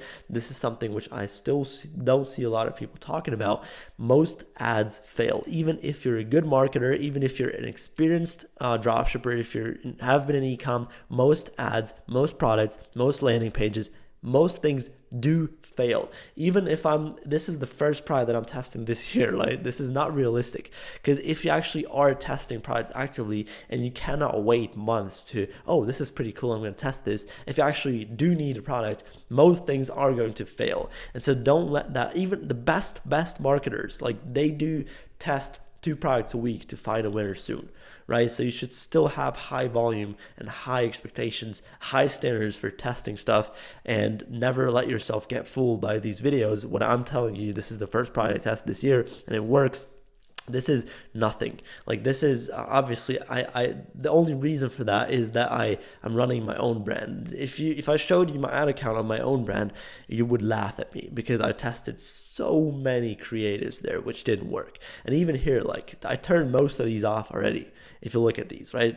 Look at how many ad sets I've turned off already. So it's crazy. Yeah, most things do not work, and they will not work. Right, especially creatives. Like, come on, you gotta test more creatives, higher volume. Just throw in the volume, just put up the volume like crazy, and I promise you, your results will change. And also, content is the biggest lever in every ecom business. So if you want to scale, like, if you want to find whether you want to find your first winner or you want to scale your current winner to 100K days, what's gonna make the biggest difference is going to be your creatives, your content that you test. As simple as that. So on day one, what did I exactly do? First of all, I saw First of all, I saw crazy hook rates and a crazy conversion rate. So I know, okay, I just got to make variations of my ads. I just got to take the hooks, change up the bodies a little bit, or put it onto the bodies, combine it basically, which worked the best. Change up the call to actions, all these things to get the CTRs up, and conversion rate was good. So I knew I got to get my AOV up to get the more revenue per visitor, which is the metric you should be looking for on your website, not only conversion rate or only AOV. You should be looking at the revenue per visitor, all right? Now, also what I did on day one is I overspent on purpose, what I just said before, because it's very uncommon that like Facebook does this day one. Even if I did see the sales come in, I still let it run for a long time and I still spend a lot of money for the simple reason that I know that like if I let everything optimize longer, if I let everything spend more, especially since day one was so good, I wanted to just let it spend out, and it didn't really turn off everything on day one specifically. And so I just went ahead and just did it. Yeah, this is something which obviously you cannot do if you're more on a budget, but I'm not on a budget right now, so I can overspend confidently and I can go ahead and actually give everything the best chance of success. And so I did. Obviously, don't copy me if you don't have money, but obviously don't copy me if you don't have money in the first place. So I wouldn't recommend anyone that has like less than $500 to get into ecom. Like that's very, very unrealistic. Very unrealistic. Like you're getting into a business model which does require a little bit of capital to start, which does have probably the highest competition there's out there. It does require skills which you're going to develop, and you're going to lose money in the process with a mentor, without a mentor. So it is pretty hard. Ecom is a pretty tough game, but if you figure it out, if you have your systems in place, it's worth it, because then you can just go ahead and test the product from TeamU and make $400 day one. That's nothing. All right. What is my problem though? I saw my CPCs were pretty high. Like I said in the beginning, that's what I'm going to work on. That's what I'm still working on. I actively got to get the traffic down, because ultimately you can always break down every ecom store into two steps. First one is getting traffic. Second one is converting that traffic. That's it. That's what ecom is. And my problem is more on the getting traffic side, right? I was converting my traffic like crazy, still am. And the getting traffic part was actually the hard part for me personally. So what I am doing right now is, or what I've been doing immediately is, like I said here, I made variations immediately, right? I just immediately thought, okay, what can I do to make my ads cheaper, to make my traffic cheaper, to get cheaper clicks. And so I saw a lot of like lower CTRs. So even though I did have crazy hook rates, I had like pretty bad CTRs compared to those. So I got to work on that a lot. And so I'm testing a lot of image ads. I'm testing a lot of video ads. And I'm testing a lot of new concepts, which is ultimately the thing. Because a lot of people, well, this is a personal mistake of mine that I've made in the past whenever I scaled stuff, is I spent all of my time on making variations and iteratively trying to make current winning ads better and better and better. But what dies is not really a variation. Like I didn't think in concepts or angles. I just thought in creatives. I just thought, okay, this video works, so I gotta make everything just around that as possible. And everyone that told me test 10 new creatives per week, then what I did was I just made 10 variations of my current winning ad and tested those. But that's not what a creative test is. A creative test actually means you test new concepts, right? Obviously, you can make variations of your current winning ad, refresh it, try to keep it alive, but essentially you need to test 10 brand new ad concepts that your account has not seen before. That's what a creative test really means, and I didn't understand it, right? I think that's not something which is talked about clear enough on YouTube. You need to make, like, I'm trying to make this clear. Like, a creative test does not mean you just make 10 new variations of your current winning ad and upload those into your ad account. That's not what a creative test. A creative test is, if someone says test 10 new creatives, what they mean is test 10 new concepts, which means if you make 3 variations per concept, that's 30 creatives and like 10 new concepts that you've never tested before, just to make that clear, okay? So what I did immediately, set up my emails, set up my Google Ads brand search campaign, set up an upsell product, right, post-purchase, very basic backend stuff to make a little bit more money immediately. And these things, obviously upsells can be split tested, emails can be split tested. Google ads are, obviously starting to spend once you make let's say want to spend like a couple hundred on Facebook ads, so they're already spending now for me. But at the end of the day, this is not the craziest stuff here. But what I did and what I am gonna keep doing is I'm gonna keep increasing the budgets aggressively, right? So I've made the mistake in the past that whenever stuff has worked for me, I try to be slow and steady and safe. But especially in the early days of a new store, you need to be so aggressive. Like if you find something that works for you, the next day there's going to be 10 new competitors that are selling it with your ads all of a sudden, right? You're going to see your own ads in the ads library from other people. So it's just annoying. Obviously you can't work around this with the MCAs, but it's just headaches to do that. I'm just gonna try to outscale them. I'm just gonna test so many creatives, and I'm gonna be ahead of the copycats because they don't know why something worked in the first place, right? I know it because these are my ads, my advertorial, my offer, right? I know why this shit worked because of all the experience that I had in the past. So I can do it again, and I can always stay ahead of the copycats. So this is important. Don't rip stuff, basically, and that's all you do. Like, that doesn't work anymore, right? This is why ecom is really hard for you, is because you don't actually try. Like, you don't actually try, right? All you do is just rip some ads, rip some websites, and be honest to yourself. Even if you did lose a lot of money on your last test and you don't want to admit it to yourself, right? Be honest. Like, did you actually try with the bottom of your heart? Like, you probably didn't. Right? And if you do that, if you actually try twice a week, right, 2 products a week, then you will find a winner very soon. You will develop your skills very soon. Yes, you will lose some money, a lot of money. You will lose a lot of time. But ultimately, you either win or you learn. As long as you don't quit, you cannot lose. This is the mindset that kept me going in the beginning. All right, so what's the plan for the future? Now, I'd immediately ordered UGC content in German, obviously, because I know, like I said before, that content and ads and marketing is the only lever that every e-com business can have. So I know that also, ever since running my own brand, I've kind of started to dislike ripping content, not even ads, but just ripping videos from other people, and I dislike it just because I don't like it when people do it for me. I don't want that to happen. Obviously, I didn't get UGC content before testing the product, but now I did, and I don't want to scale other people's content too hard.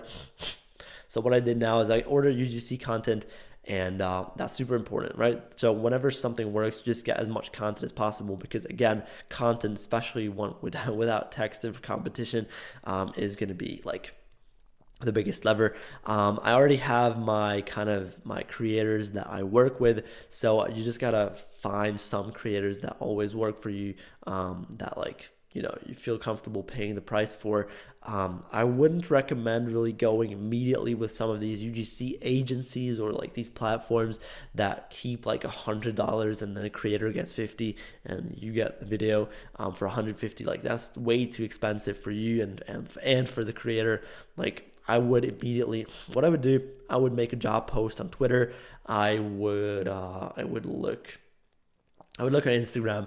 I would just use my network. So if there's some Discord servers, if you know some people that are already scaling with creators, ask them, how did you find yours? Like, just try to use your network. Just don't overpay for UGC content. I've seen a lot of times like people paying $200 video for one video with one hook, right? So if you pay $200 for UGC, then at least try to get like 5 hooks, 5 selfies, and like 2 different bodies and call to actions from that creator, and B-roll footage, right? At least 30 seconds. Then you can argue that $500 is $200 is a solid price for that for that creator.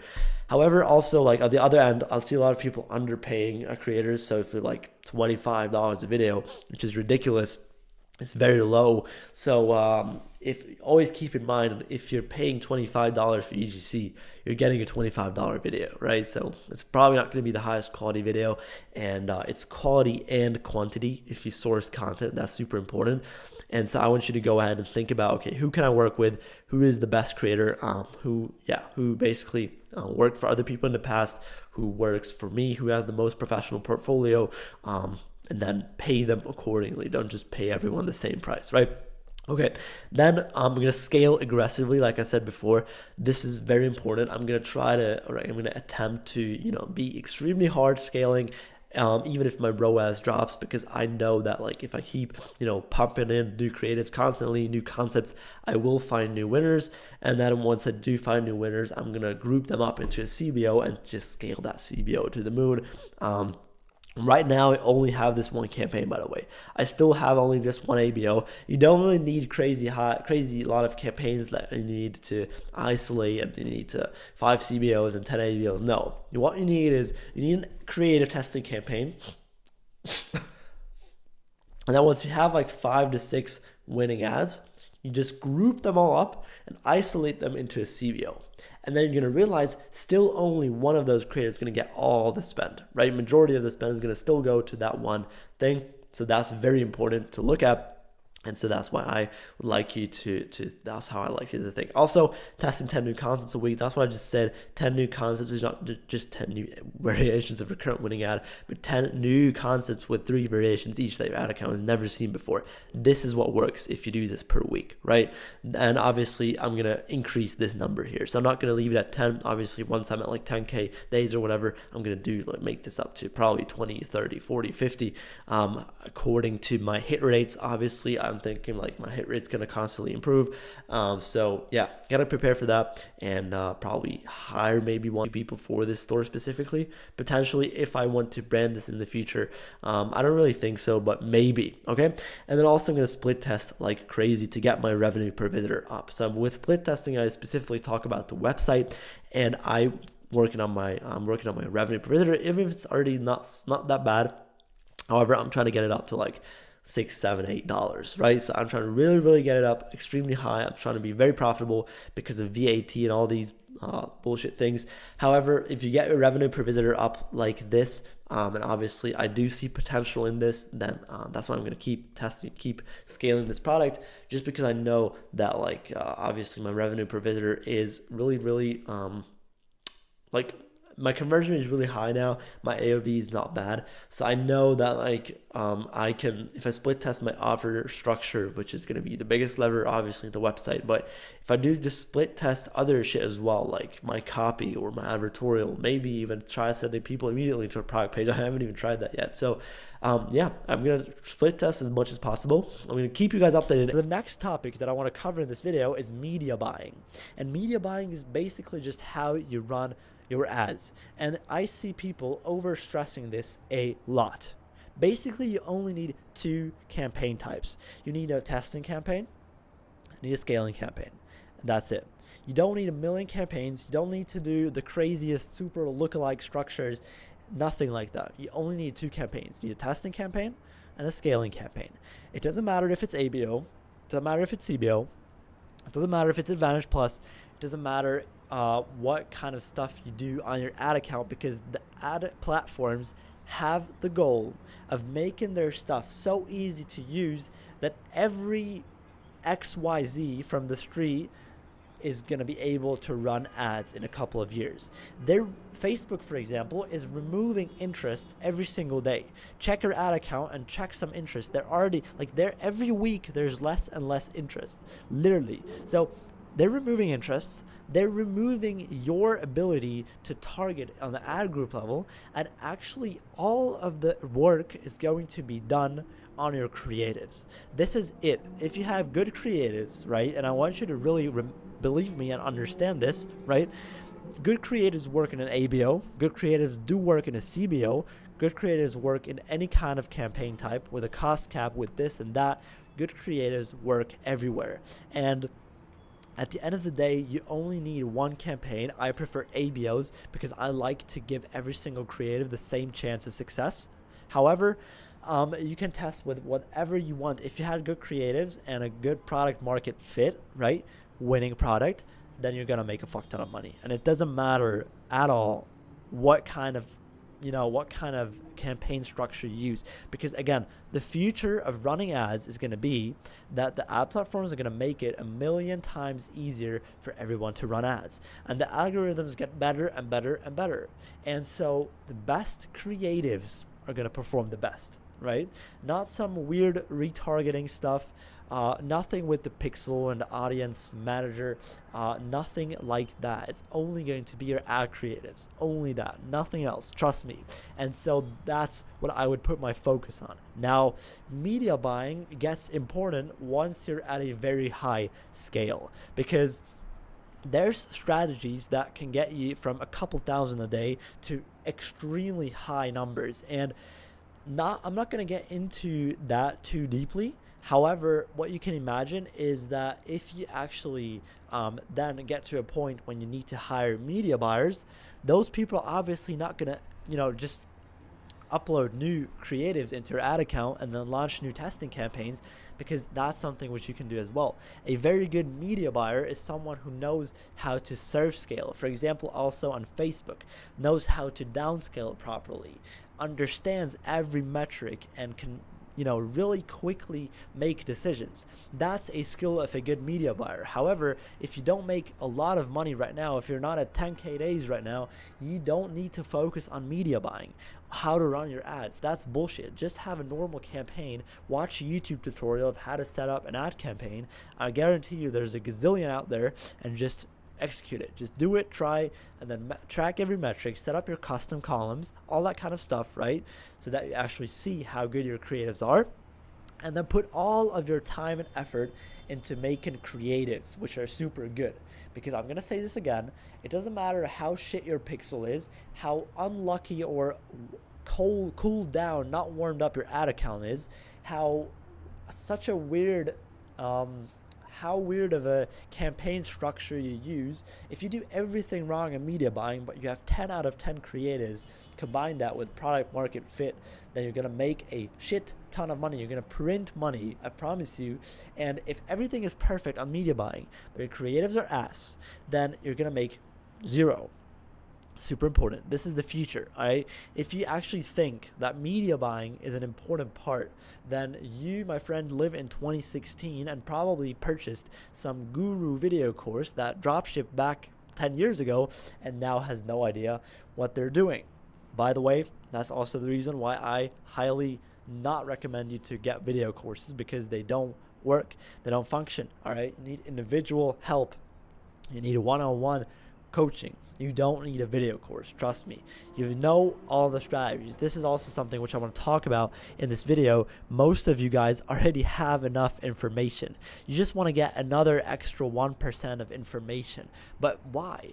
Just use what you have already, and then once you don't know what the next step is, then do the research. Why do you even watch this video right now? I'm very honestly asking you, why do you watch this? You already have most of the strategies and most of the information that it needs. It's 20% strategy and 80% execution. It's about execution. It's about going ahead and doing it, because advice is worth nothing. This whole video that you're watching right now, I promise you, is worth absolutely nothing if you don't go ahead and execute it. Nothing. You've wasted your time. If you click off this video and don't implement anything, you have wasted your time, and I promise you that.